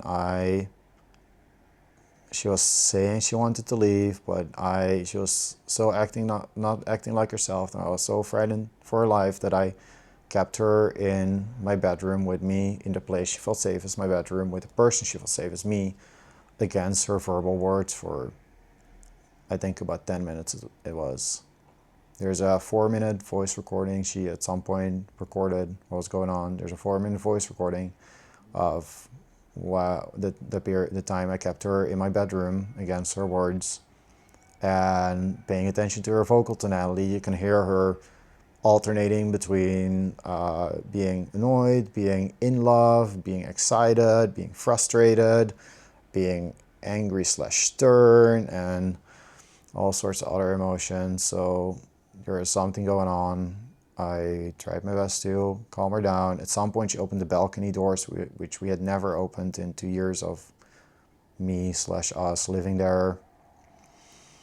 So I was really scared for her life. And after 10 minutes, it became so emotionally volatile. It felt like we were both going to die if we stayed in that room together. That's what I felt like. It was so, I felt like something had to change. I couldn't stay there with her. So I decided I would go for a walk, giving her the place she felt safe so that she could hopefully calm down there by herself. So I left and went for a walk. 20 minutes later, I come back. I'm greeted by police. I know, by the way, that Phyllis had video called her best friend during while we were still together, and it turns out I later found out her best friend called 999 alarm number and told the police that I wasn't letting Phyllis leave my apartment and that she believed that Phyllis was in danger. Based on this report, the police came. Like, it wasn't like 2 officers. You'd think the rational response would be to inquire, maybe send 2 officers over, inquire whether that report is accurate, and then see what the situation is and investigate. Singapore police sent over like 10 officers. There were 7 with me downstairs, 6, 7 with me downstairs waiting for me, and more upstairs with Phyllis, or so I was told. Not only that, at the best friend at the time, named Daniel Roquette, and his wife Jane Ung, they were there as well. I still have no explanation for why the 2 of them were there. Like, no idea. The police didn't know that I had any connection to them. Phyllis had heard me speak about them. The best perhaps explanation I can come up with is that as soon as I left the apartment to go for a walk, Phyllis's first thing was that she picked up the phone and called Daniel. She had my phone. I left my phone. She had my phone. That she unlocked my phone, used my phone to call Daniel, and within 20-30 minutes, both Daniel and his wife showed up with the police. Like, I don't know what happened. I have no explanation for this.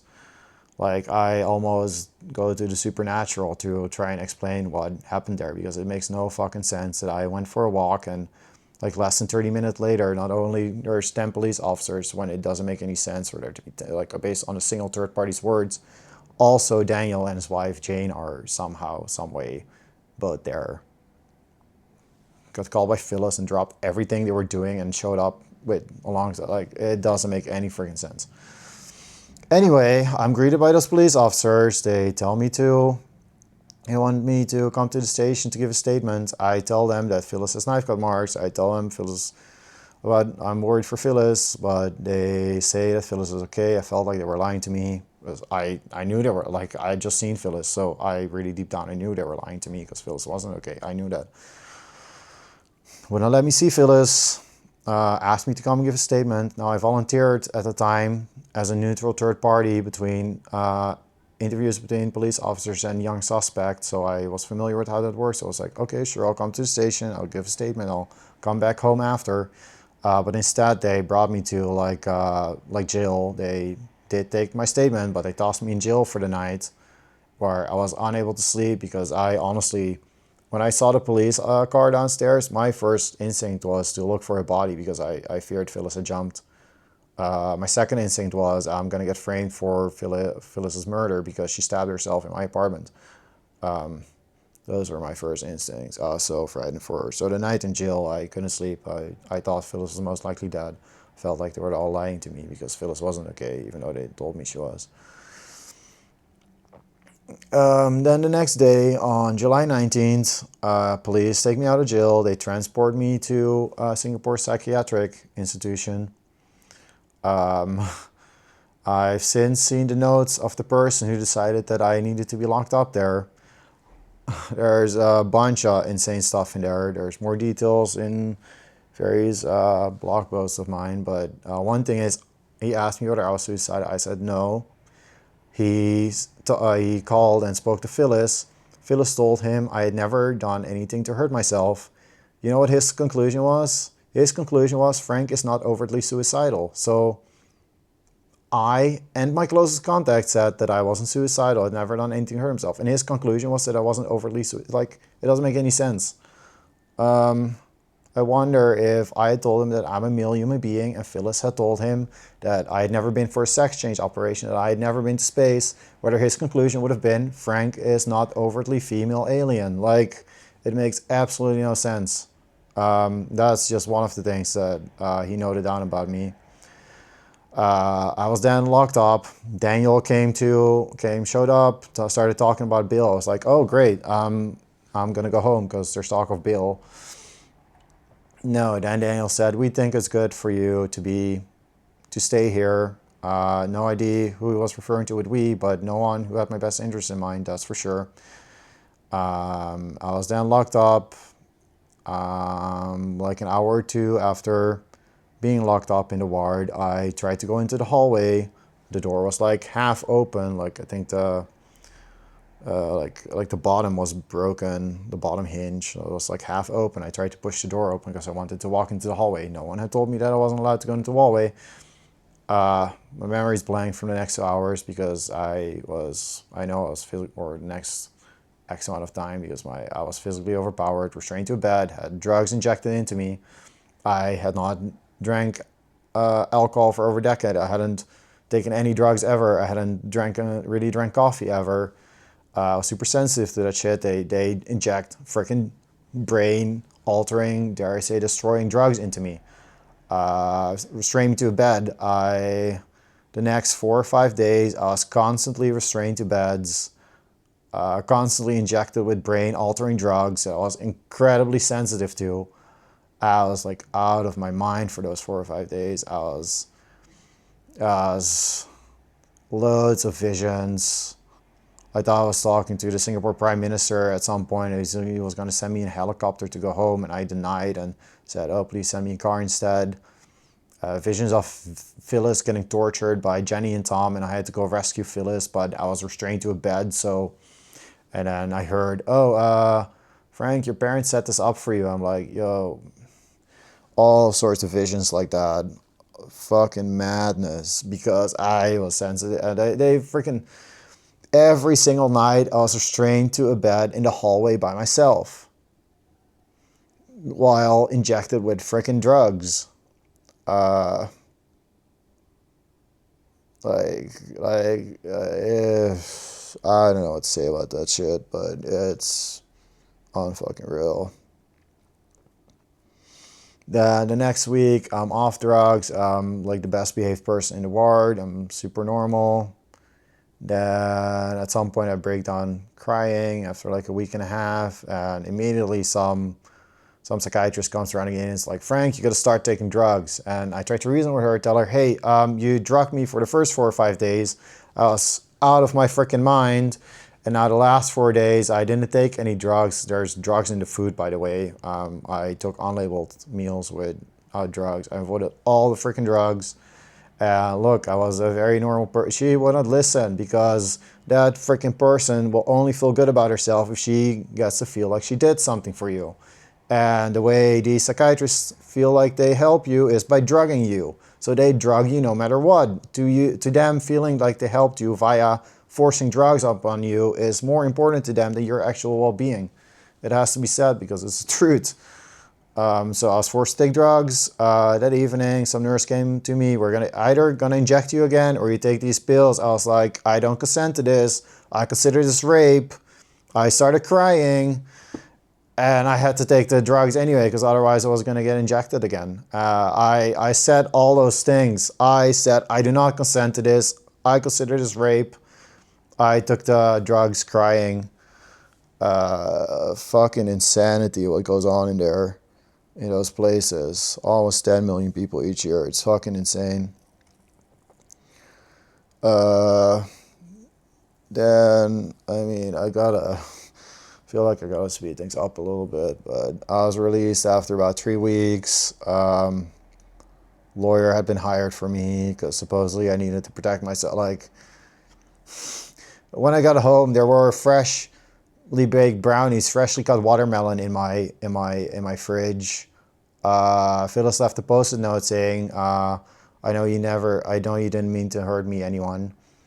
Phyllis has slept at my apartment. Like, if that is enough proof that I didn't do anything wrong, like, Phyllis never pressed charge. Phyllis didn't want there to be any investigation. I didn't want to, like, who, who did I do anything wrong to someone other than Phyllis by keeping Phyllis in my bedroom? I would say that if I kept Phyllis in my bedroom for 10 minutes, that Phyllis is the only one who can judge me, and Phyllis is the only one who can say that I did something wrong. But apparently not, because there was an entire police investigation against me, and others had hired a lawyer for me because I supposedly, like, it makes no fucking sense. And they call me the delusional one.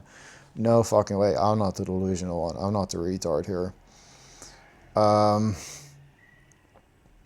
And my lawyer said, oh, you got to keep taking the drugs. I'm like, but I don't want to take these drugs. They make me feel terrible. Like, how will anyone know if I just don't take them? And he's like, oh, there are ways to find out. Kind of used fear back there. My own freaking lawyer that had been hired for me by others used fear tactics to try and keep me on the drugs. After a month of reasoning with some private psychiatrist, he was like, oh, okay, you can stop taking them. I saw Phyllis again like a week or 2 weeks after my release. We immediately started sleeping together again. We immediately continued talking about spending our lives together. We went on dates. We tried to return to normal, but like a month and a half after that, end of September, start of October, our relationship fell apart. It makes no sense whatsoever. I think it's evidently third parties like Daniel and other people in my life were saying that Phyllis was just after my money. At the time, their money moved from my bank account to Phyllis's bank account. That I didn't transfer. The Wise is the bank I had at the time. Wise has admitted that third parties hacked my bank account. Essentially, they don't want to tell me who hacked my bank account, but essentially, third parties hacked my bank account, trying to make it look like Phyllis was stealing from me. Pretty sure the people in Phyllis's life told her that I'm a delusional, sick retard that she should stay away from. I had never met any of her friends. She had never met any of my friends. The Singapore Psychiatric Institute's reports later stated I was locked up for protection, supposedly. How do you lock up someone for someone's protection if you've never even seen the two people together? It makes no sense whatsoever. Anyway, start of October 2024, our relationship fell apart over text a few days after a completely normal weekend. Makes no sense whatsoever. It makes no sense whatsoever. Never talked about anything. Yeah.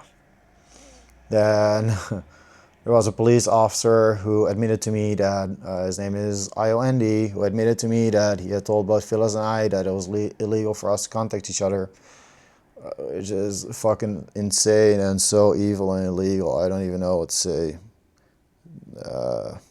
Making it illegal for two people who are each other's close connection, making it illegal for them to. You can't even do that. You can't do that, but Singapore police did it anyway. Or that officer did it. I don't know. IOND, great dude. No, not a great dude. Then I was working on setting up an LPA, limited power of attorney, so that if all my rights were taken away from me again, that the rights would go to someone whom I thought cared about me. So Daniel and one other friend, I made them my LPA donors. I should refer to that. They signed it on the portal. It included a clause, do everything in your power to keep me out of facilities like the Institute of Mental Health because, I mean, they're fucking terrible. And do your best to try to keep me off of drugs because I believe they don't promote healing. They just mask shit. They just mask problems. Then on November 21st, I had been feeling really bad, so I went to try and see Phyllis. So I showed up to her house on the morning that she was going to volunteer at an animal shelter. She volunteers at Mercy Light. And she came out, and we ended up sitting next to each other for 20-25 minutes at the taxi pickup spot. We didn't say much to each other. I tried talking. She didn't seem receptive to talking, so I didn't push talking to her, but we just sat next to each other. She could have easily gotten a taxi and left to go volunteer. She didn't. She just sat there for 20 minutes, just next to each other, just being present, being in each other's presence. And then miraculously, 2 police officers show up and separate us. Still no fucking clue who called the police on us, if anyone. They talk to us, separate us.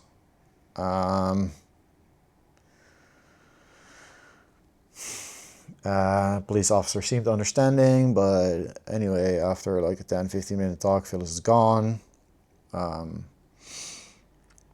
Later that day, in the late afternoon, Phyllis and Daniel, like I get texts from Phyllis and Daniel saying they'll come over to my place. I'm like, okay. So Phyllis and Daniel come to my place, November 21st, 2024, yeah. And I mean, as soon as I enter my apartment, Phyllis didn't talk much, if at all. I don't think she talked at all, actually. Daniel did all the talking. Daniel was like, started berating me for the state of my apartment. I don't know why. There were a few chips in the paint. Then he starts saying, you need to go for a medical checkup. I'm like, no, I'm fine. There's nothing wrong with me. I don't need to go for a medical checkup. He keeps repeating that I need to go for a medical checkup. He starts pressuring me.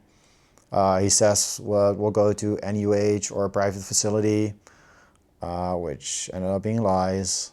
And over the next hour and a half, he keeps lying to me, deceiving me, pressuring me, emotionally manipulating me to get me out of my house and to go for some supposed medical checkup, which is not what his intentions were, obviously.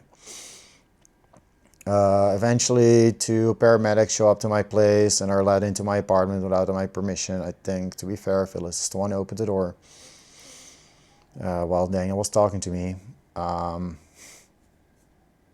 Then I end up getting, like, at this point, I'm so weak from trying to resist Daniel. Like, I couldn't resist anymore. And I end up being restrained to a stretcher. I'm like, yo, promise me that I'll sleep in my own bed tonight at least. And that was promised to me. I'm fucking restrained to a stretcher, loaded in an ambulance. No idea why. It goes perfectly fine. Just walking. Or getting a grab. And they bring me somewhere. We talked to some doctor, wasn't a doctor, but some person for a bed. Then we go back into the hallway. I'm like, yo, Daniel, can you order a grab? Because I want to go home. He doesn't do anything. He's just lying, deceiving bastard. And then I got led into a ward somewhere. And then Daniel and Phyllis leave. And I break down crying because even though I wasn't aware of it yet, deep down I knew what had been done to me. So I break down crying, I think, if I remember correctly. And then the next day I see in a poster that I was brought to the Institute of Mental Health again. I don't fucking know why anyone would do such a thing. After Daniel legally promised, he legally signed the LPA, legally promised to do everything in his power to keep me out of such a facility. And he did all of this he did his lies, deceit, pressure tactics, emotional manipulation, all that shit to get me locked up there. I have no fucking clue what that deal was thinking. Or why he did what he did. No fucking clue. So, the first 4 days, not great. But I kind of do my thing. Then after 4 days, on Monday, this was the 25th, I have a meeting with the psychiatrists. They just refuse to listen to anything I say. Like, psychiatrist meetings at places like these are not about you, they're about what the psychiatrists want to talk to you about. Terrible meeting. I want to know why I'm there. I've been asking the nurses as well. They stonewalled me, didn't tell me anything, silent treatment. The psychiatrists, they wouldn't explain anything. I think they said there exist concerns about your mental health. That's about all I got out of them. After 10 minutes, they walk out of the room. Shortest meeting I had with any psychiatrist there. They walk out of the room in 10 minutes.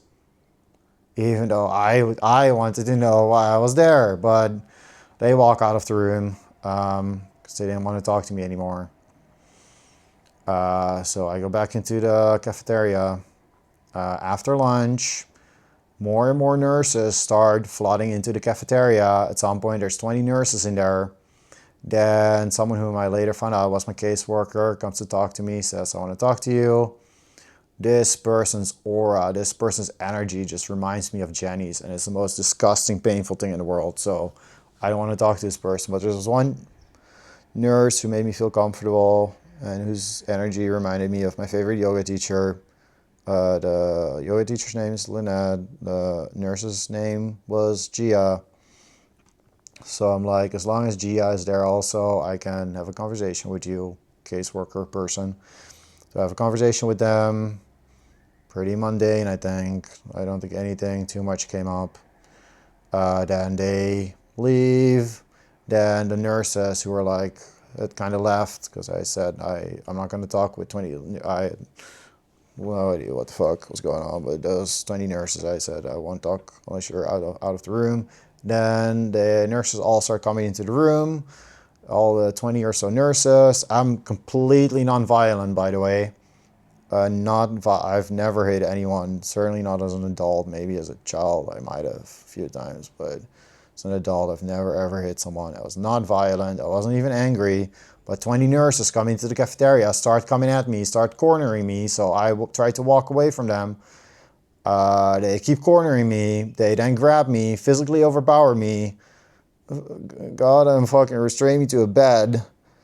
I start saying and eventually yelling things like, stop, are you aware of what you're doing? Do you even know my name is something I said to them. And in the end, all I could scream was, Phyllis, please save me, because I didn't know what else to scream into. What else to scream, because they restrained me to the bed. They raped psychiatric drugs into me. They penetrated numerous places on my body to get the drugs into my system. They then ripped my penguin stuffed animal, which was a gift from Phyllis for my birthday. This one, they ripped it out of my hands because I had it with me. They ripped it out of my hands, tearing it in numerous places. I've had it repaired, but they ripped it out of my hands, tearing it in numerous places, and left me restrained to the bed for the entire afternoon. Also, I had been calling Phyllis on the ward phone the days prior, my only emotional connection. That Monday, I couldn't reach her via the ward phone anymore. I got some sort of message that this customer can be reached. Then the next day, Tuesday the 26th, the exact same fucking thing is done to me. 10 to 15 nurses come into the ward. They physically overpower me. They restrain me to a bed. Psychiatric drugs are raped into me. And this time I was left restrained to the bed for 18 hours, overnight until morning, which made it impossible to sleep, which constitutes sleep deprivation, which is a violation of the United Nations Convention Against Torture and in violation of the Geneva Conventions. And in case you're not convinced that this was torture, the third day, Wednesday the 27th, the psychiatrist in charge of me, her name was Gia Kian Sun, and Nurse Gia was also present, but the psychiatrist had a conversation with me about the drugs, and she says, we're going to keep doing this to you until you start taking the drugs. I mean, that is literally admittance of torture, like physical, arguably emotional torture, in order to get me to swallow some goddamn fucking brain altering pills. Like, Goddamn fucking torture. Then in the evening I take the drugs because after I heard that I broke down crying saying why me. And in the evening I relented and took the drugs. And the next morning I'm able to reach Phyllis again via the ward phone. I tried every day. I couldn't reach her for 3 days. Got some strange message that the customer can be reached. And then on Thursday I can reach her again via the ward phone. Also, my phone had been withheld from me up till that point, but then Thursday, the 28th, is the first day they gave me my phone. It's undeniable torture to make me swallow goddamn fucking brain-altering pills. Undeniable torture. And I've heard from X that other people have been tortured as well in psychiatric facilities for their refusal to swallow brain-altering pills. This is insane. Fucking insane. And the rest of the stays were also fucking nightmares. Really hard to get through. Phyllis ended up visiting me twice. After the day I was released, it turned out that my belongings had been given to Daniel without my consent. Who the fuck thought to do that? No idea. So I can't enter my apartment, but Phyllis meets me with a plan to book a hotel room for me at MBS. But she says that she thought that the batteries of my back door had run out so that we could just enter my apartment anyway. So we went to my apartment, turns out the back door could be entered. And Phyllis left shortly after, but after she found out that I wasn't planning on taking the drugs, I've been spitting them for weeks. For the first week I took them. The second week, every time I got a pill, I hide it on my tongue, go to the toilet, spit it in the toilet, fucking spit on the drugs, pee on the drugs for good measure, and flush them down. Fuck those things. Then after Phyllis found out that I wasn't planning on taking the drugs, she left. But it turns out that Phyllis had moved all her clothes back into my apartment. Phyllis had slept at my apartment for those 2 weeks. Phyllis went out of her way to buy a cute figurine for my bedroom with the words love and sad on it. And yeah, I later found out from the IMH's report on me that during this period, IMH personnel talked to Phyllis about she setting boundaries with me and applying for a restraining order against me. So at the same time as I was being tortured, Phyllis moved her clothes back into my apartment, slept at my apartment, and went out of her way to buy a cute figurine with the words love and sad on it. IMH personnel talked to Phyllis about she setting boundaries with me and applying for a restraining order against me. What the fuck? What the fuck? I don't know what to say.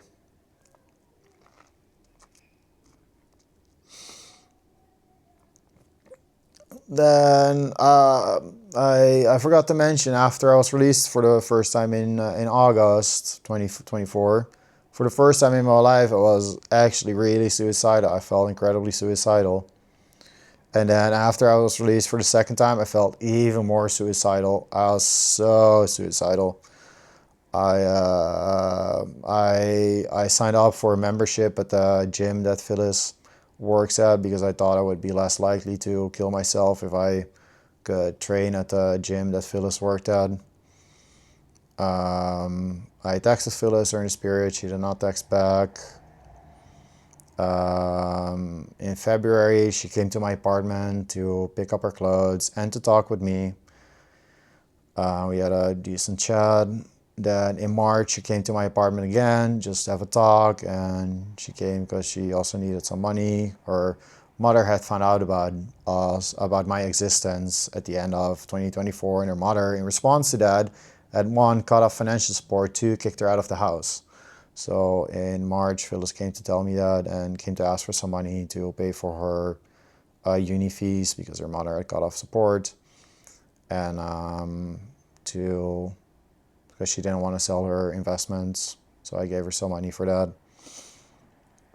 And then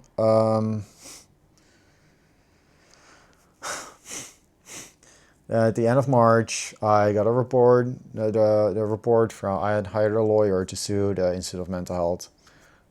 Quite a nice lawyer. And we had gotten a medical report with all sorts of, not it's not really a medical report, but the report with all sorts of nonsense about me at the end of March.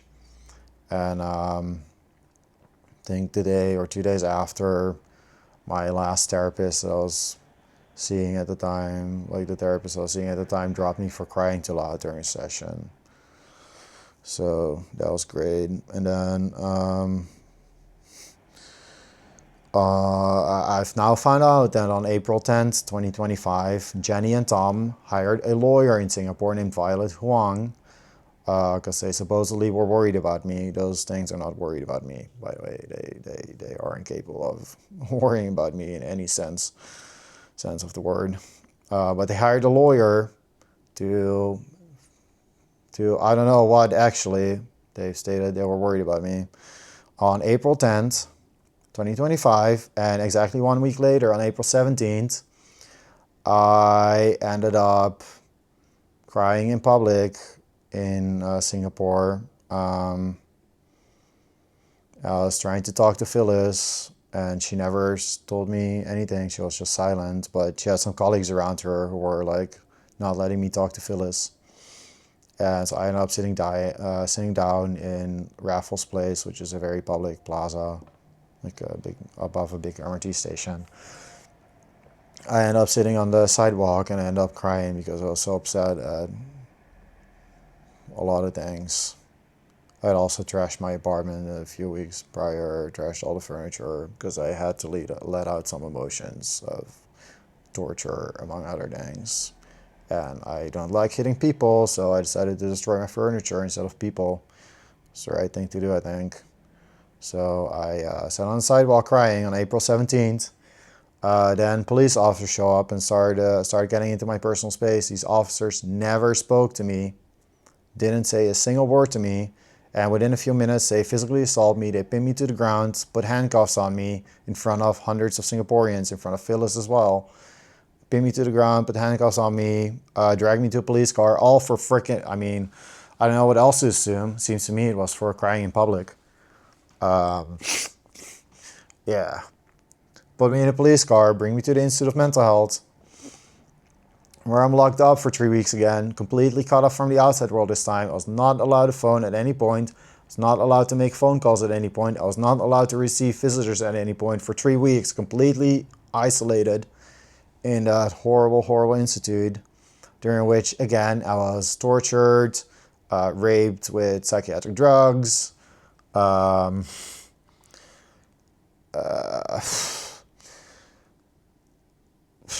all sorts of madness. I don't know if I should talk about that. I guess I will. There was one night, April 26th. Like, the ward usually goes to bed at 10 p.m.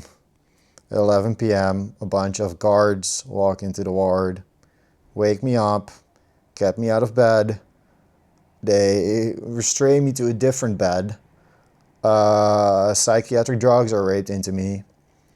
I get rolled into the hallway and I'm left in the hallway by myself. I asked myself why, because I was just sleeping. Like, seriously, I was asleep. And what I experienced for the next like 8 or 9 hours in the hallway is indescribable. Like, immediately I felt like I'm the worst thing to have ever existed. And no one has ever been tortured like I was tortured that night. Like, there are no words. There are no words. No words.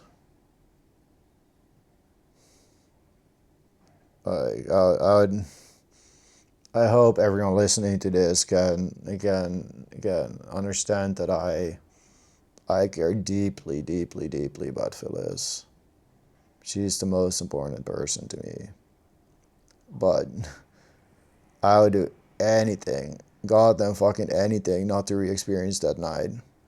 Doesn't fucking matter. I would murder all of humanity not to have to go through the night again now. Imagine there are billions of beautiful alien species out there in the cosmos. I'd murder all fucking life just not to have to go through that night again. There was even a time where I thought that I would murder Phyllis not to have to go through that night again. I would murder the only person who's ever cared about me not to have to go through that night again. That night was like, there's no way I can make anyone understand what the fuck that night was. I don't even fucking know. That night was just, there's no fucking describing it. I don't know I'm ever gonna get, like, that night fucking disproves the existence of God or fucking anything along those lines. If there was anything good out there in the universe, I would have fucking ripped open the sky and yelled, yo, stop this fucking madness, or fucking grabbed some psychiatrists and fucking tossed them into the moon or some shit. Like, there's no fucking God out there, that's for certain. Because that night would not have happened if there was anything along those lines out there. There are no fucking words. No fucking words. No fucking words.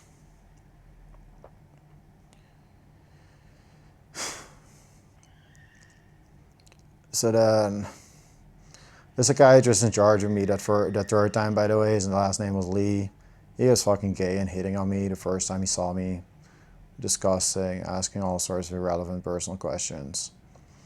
The day of my release, May 5th, he told me about the existence of Violet Huang and that they had been talking to this lawyer and hired by Jenny and Tom and the Peelan family. I talked to my own lawyer right after. He told me that he had been stonewalled by the IMH, circled around different departments, refused to talk to my lawyer, but had been talking to Jenny and the Peelan's lawyer. I then met with my lawyer on May 7th. I heard from him that there was supposedly a police report against me. I remember it being a restraining order, but his notes say it was a police report. Either way, police report or restraining order against me by a girl I met in December 2023, which I assume referred to someone I met in November 2023. Because I did meet someone special in November 2023.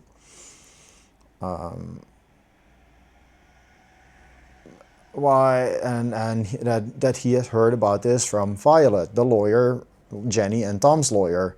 Has anyone ever been told about a police report by anyone other than the police? Like, normally, if there's a police report against you, the police contacts you about this. It's not fucking normal to be contacted about a police report by your lawyer, who heard it from the lawyer hired by the people whose names are in your birth certificate. Like, what the fuck? Excuse me if I think there's a conspiracy theory going on against me, because all the evidence for some sort of conspiracy theory against me is overwhelming. It's not really I mean, if it's a theory, it's the most plausible theory, because this shit is insane. As soon as I got back on May 5th, I find Phyllis in my apartment, who, as soon as I see her, I break down crying louder than I've ever cried before. She leaves within 2 minutes. I don't think she said anything to me. She had slept in my completely trashed apartment. I think there's a video of this in my autobiography on my blog. All the furniture was trashed. The living room was filled with glass shards. She hadn't slept there since the second time I had been locked up. Living room completely fucked. There was no blanket or pillows in the bedroom. She chose to sleep in the guest bedroom of this completely trashed apartment. I also found various expired food items in the fridge that Phyllis bought that I could not have bought during my stay, during my confinement. And like a week or two after, Phyllis blocked me on text apps. And yeah, after this third release from the Institute of Mental Health, I was more suicidal than ever. There were moments where I thought I had a week or two to live, where I thought I would jump off my balcony or fucking something.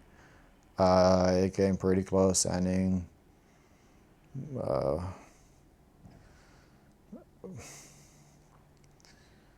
I was really close. I really, really, really, really wanted to die so bad. For some reason I didn't. I'm not sure why. But I really wanted to die incredibly badly. Incredibly badly. I wanted to die so much. So much.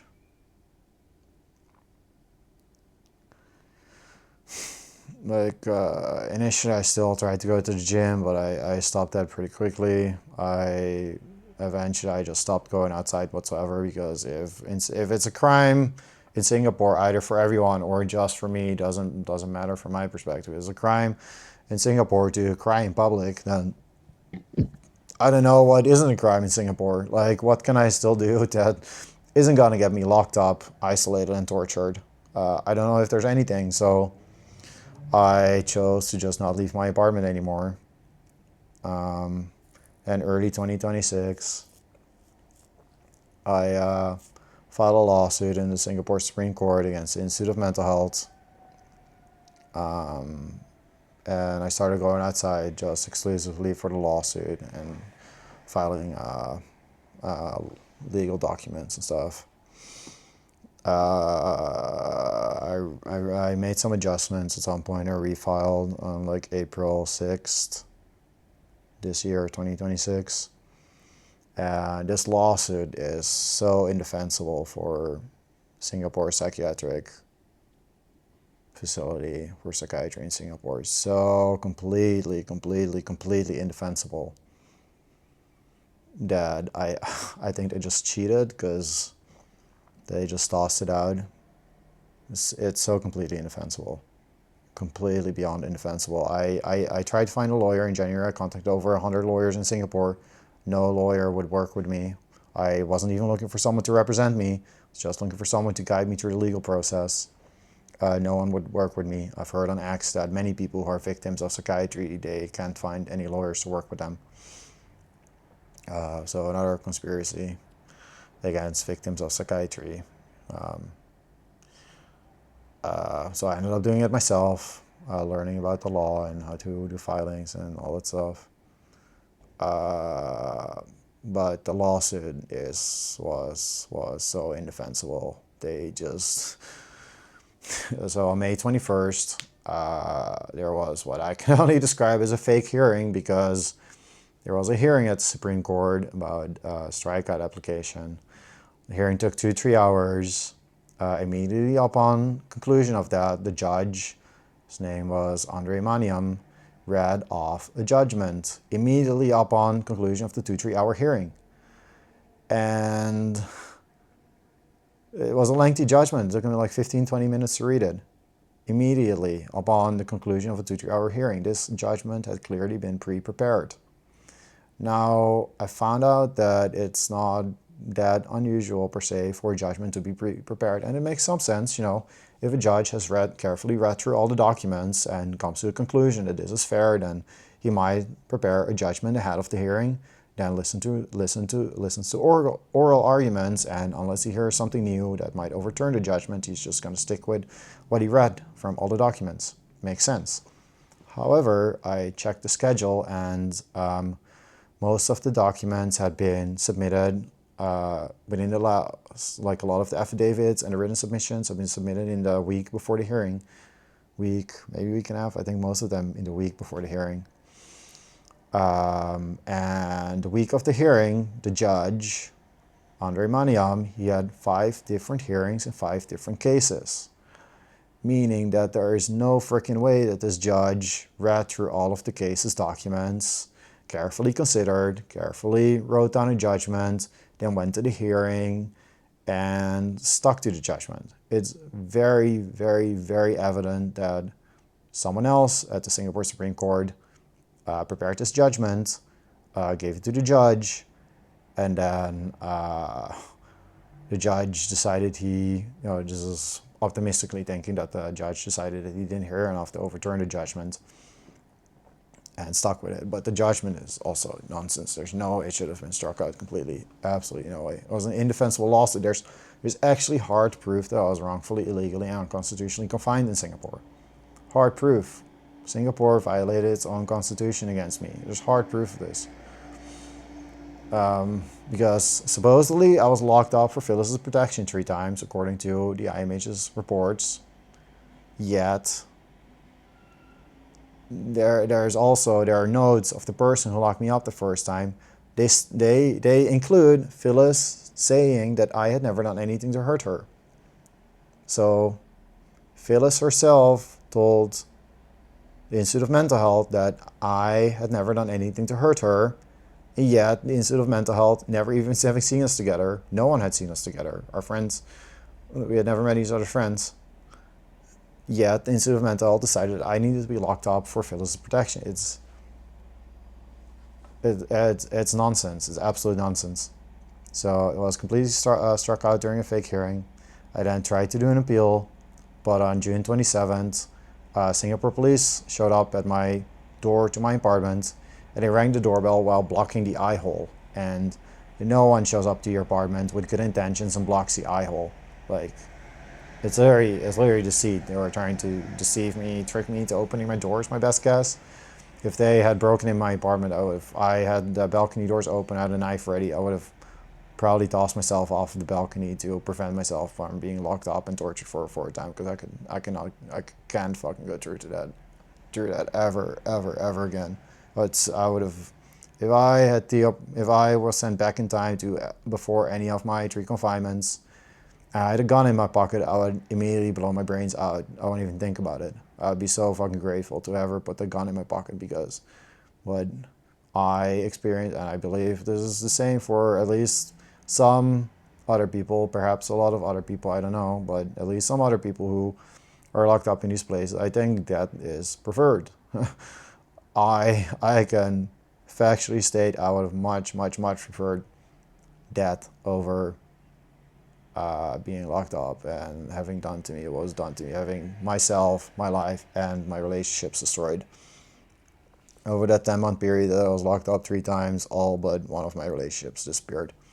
No one will even talk to me anymore. Pretty much. So, yeah, where was I?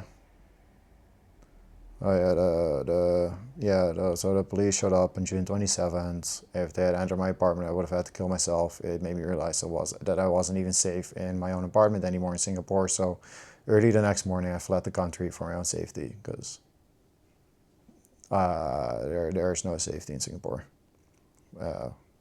Arguably anywhere, but definitely not in Singapore. But it should be one of the safest. Statistically, it's one of the safest countries on earth, but it's the only country I would not step a foot in. I'll step foot in a war zone before I step foot in Singapore. For fucking sure. I mean, I tried to circumvent the war zone and tried to stay on the edge, or tried to leave the war zone, but I'd rather go to a war zone than to Singapore. Like, holy shit, it's the truth. Because at least the worst thing that could happen to me in a war zone is dying, and the worst thing that could happen to me in Singapore, is, as my own experiences prove, is so far worse than that. Like, I can't even describe it. So,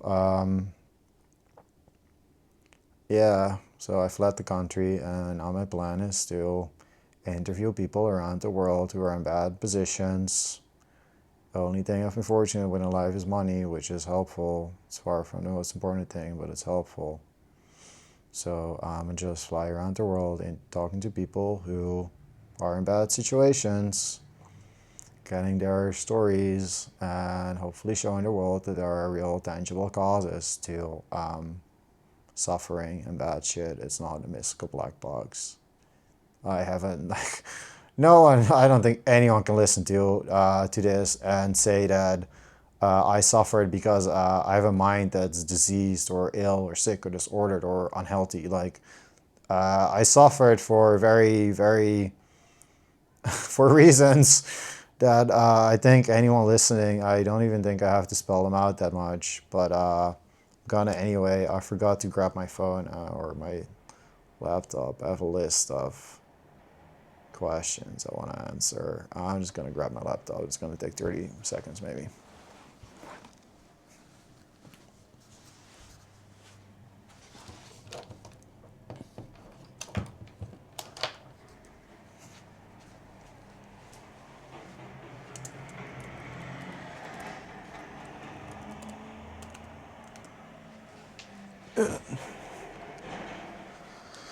Okay, let's see where I save these. Okay, there they are.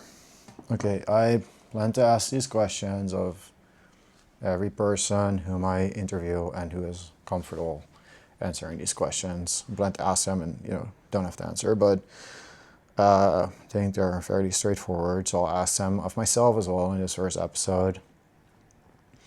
First question is, what are the root causes of your suffering? So for me, number one, psychiatry, mental health laws, psychiatric facilities, which I refer to as involuntary human alteration facilities, far and away number one. Like, I don't want to live in a world with these things, but fortunately they exist. It's far worse than that. Far worse. Other than that, Jenny Timmer, fucking thing she did to me, holy fucking shit, she makes me want to kill myself as well, to be honest. Her existence, can't wait for the day she dies. I'll throw a fucking party. That monster needs to, I want to say the monster needs to disappear. Maybe that's too much to say. Just, I don't want to have anything to do with that monster. Let's rephrase it to something nicer, which is also probably more accurate. I just don't want to, hopefully after I die, I live in a universe without that monster. Let's put it that way.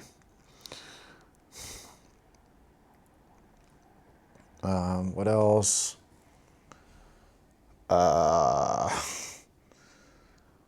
Society's attitude towards suffering and making people pay therapists or whores, if you prostitutes, if you want to go that far, make society pay or make people who are suffering, are in bad situations, make them pay others to listen to their shit instead of, these things should be talked out in the open, because if the worst problems, the root causes of suffering and pain and hurt and such are, they're only talked about in the privacy of therapy settings, then no one gets to hear about these things, and nothing's ever going to get solved. Nothing's ever going to get less bad. Anything else? Any other smaller stuff? But yeah, I think that covers most of it. Second question, would you be helped by being locked up, stripped of your rights and liberties, and subjected to involuntary brain alteration, with the risk of being restrained to beds, tortured, and having electricity repeatedly sent through your brain without consent? No. If someone talks to me and answers yes to this question, I would be so curious to find out why anyone would answer yes to that. Like, I'm pretty sure no one's going to answer yes to that, but if I find someone who answers yes to that, I'm going to be so curious and interested to find out why the answer to the question is yes. But clearly, many psychiatrists, this is done, not all of these, and I also didn't have electricity sent through my brain. Fortunately, I wasn't subjected to ECT. Clearly, this is things like this are done to almost 10 million beings every year. There's a report, almost 10 million human beings each year. Like, I assume that at least the people doing this, like these psychiatrists, I assume they've put themselves in the shoes of their, really victims, patients, as they refer to them, and considered, hey, would I like to have this done to me? And the answer must be yes. right? Why would you do something to someone that you wouldn't let others do to yourself? So if anyone ever ends up answering yes, I'm going to be so curious what the reason for that is. I think I'm just going to get nose to that one. Third question. Would you be helped by drugs that alter over 99% of the about 500 trillion connections in your brain? My answer is no. Maybe I'll get some yeses to that. I don't know. Fourth question. Will you be helped by paying someone to listen to your problems and potentially give you unsolicited tips and advice on how to be and how to live your life? This is more nuanced. Right now, my answer is very clearly no, but in the past, my answer was yes. Now I can consider why was my answer yes, largely because of what society had told me. Like, that's how you get over your shit. Now I would probably advise my past self perhaps not to, and to just find actual people who will listen to you, people who, I mean, unfortunately enough, the only person I was able to find who really cared about me was Phyllis. Other than that, I wasn't really able to find anyone who would listen to my problems. So yeah, either way, my answer is currently no. I would understand that some people might say yes if you don't have anyone who will listen to your problems. Perhaps paying like a therapist to listen to your problems. It's not that crazy. But my answer is no. Question number 5 out of 6. What would help you? Is there something I or anyone watching can do to help you? For me, number 1 is like humanity is outsourcing the healing of the most severely emotionally suffering humans to the architects of the Holocaust. Psychiatry actually architected the Holocaust. I won't go into details right now. There's currently a pinned post on my X profile that explains this. But please stop, because I know it goes on in these facilities, and I can't take knowing that the things that were done to me are being done to almost 10 million others every single year. Like, it's as if I was a Jew during the Holocaust and I was like released from a concentration camp, and now I'm like walking around the world, and like I know that this is being done to millions of others, and unfortunately, in during the Second World War, at least, you had the Americans and the like the Allies, Western Front, and even the Russians on the Eastern Front who were like, yo, let's stop Germany. But in society today, there's some voices that are trying to stop psychiatry, but most people are freaking okay with locking people up, stripping them of their rights and liberties, considering them no longer, subjecting them to involuntary brain alteration, sometimes torturing them, restraining them to beds, in the worst cases, running freaking electricity. All right, so I ran out of battery, but I should be able to finish this up pretty quick. Just 2 more questions. So what would help you is there something I or anyone watching can do to help you? Yes, one, as I was talking about, stop supporting psychiatry, please, especially mental health laws and psychiatric institutes. Please stop supporting them. Other than that, I'm not going to give out Phyllis's details or anything. Obviously, I would. Like, Phyllis is the only person who's ever really cared about me, and we had a 3.5-year relationship that I think pretty clearly was destroyed by third parties. That ended, things were normal for 1 weekend, and then, putting aside everything that had been done to me, things between us were pretty normal for 1 weekend, just a normal weekend together. And then 3 days later, relationship gone, and we've never talked about anything. So it would help me tremendously to talk to Phyllis about primarily her perspective of everything. Clearly, she still cared about me in November, December when she moved her clothes back into my apartment, bought a cute figurine for my apartment, visited me, and slept at my apartment. But she was told to set boundaries to me and apply for a restraining order against me. Then the third time I was locked up, she again slept at my place in the spare bedroom, even though the place was destroyed. I mean, I believe she still cares about me a lot. So then why has she completely blocked me, and does she not, you know, like, it doesn't make any sense. It doesn't make any sense. So yeah, talking to Phyllis would also help me tremendously. Yeah. And then the last question is the sixth question. If you could change three things about the world, what would they be? For me, number one, again, no more in terms of psychiatry, no more mental health laws, no more psychiatric facilities. Psychiatrists and psychologists are banned from having offices in hospitals because they're not doctors. They cannot prove the existence of some mystical human mind. If you go to a dermatologist, you can just point to your skin and, hey, you have skin. If you go to a cardiologist, it can invite you to observe the existence of the human heart during autopsy or surgery. A psychiatrist, psychologists who claim to be doctors of a mystical human mind that cannot prove that this mind exists, no proof of its existence exists. So I'll also ban and then also in terms of psychiatry, ban psychiatrists from prescribing brain altering drugs because again they're not doctors, and only neurologists should be allowed to prescribe such insane brain altering drugs because they alter not over 99% of the connections of the 500 trillion connections in the human brain. So that in terms of psychiatry. Two,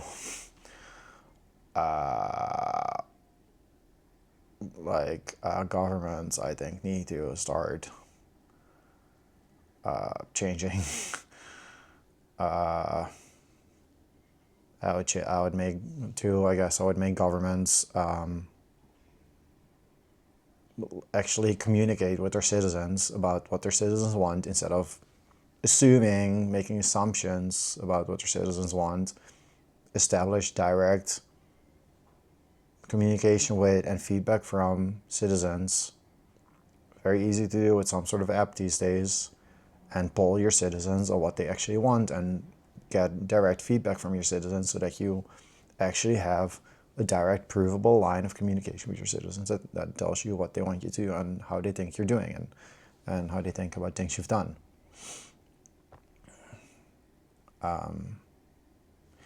And then three, I think governments need to start providing basic necessities because currently I've talked about capitalism being a shit-ass system. Objectively, there's no defending capitalism. If you need something, people should flock from all over to provide it. If you want something, you should go work for it. Capitalism is the exact reverse. If you need something, you got to go work for it. If you want something, people will flock from all over to provide it just to get a bit of your money. It's objectively a trash-ass system. And people have no choice but to participate in capitalism because the only thing that's free is oxygen. Like, water isn't even free. So unless people want to dehydrate in a couple of days, they have to participate in capitalism. No one has any choice but to participate in capitalism until you get to an amount of money where you don't have to anymore. But not like over 90% of people have no choice but to participate in this trash ass system. So the third change I would make is governments need to start providing basic necessities, like just set up infrastructure for clean, drinkable water and provide it to your citizens for free, instead of playing politicians or playing games with capitalists. It's literally just corrupt.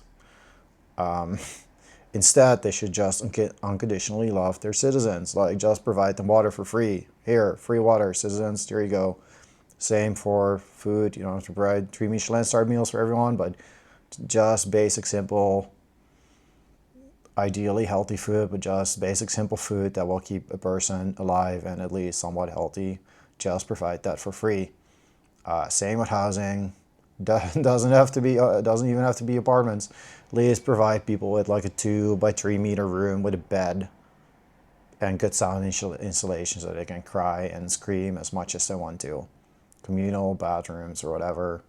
Maybe a tiny desk and a bit of storage in the 2 by 3 meter room. Again, it's fucking trash. No one wants to live there, but at least people have the option not to participate in this trash ass system that capitalism is. So government should be providing all these basic necessities, probably really shitty clothing, probably healthcare should just be free. Either way, like create a really shitty basic system of necessities that your citizens have access to no matter what. Those are the 3 things I would change about the world. And so that was the first episode. We'll title it Episode 0. And going forward, my plan is to fly around the world and interview people in shitty situations, people who are suffering, get their accounts, and especially the root causes as to why they're in shitty situations, so that we can get a list of the things that cause people to be unhappy, to cause people to be suicidal and such. And then with this clear, identifiable list of causes backed up by real stories from real people, you can present that to the entire world and say, this is why people are unhappy, this is why people are suffering. Make some changes to address these things, and then perhaps suicide rates should go down and birth rates may even go up eventually. So that's my plan going forward. I think this is the end of the first episode. Yeah.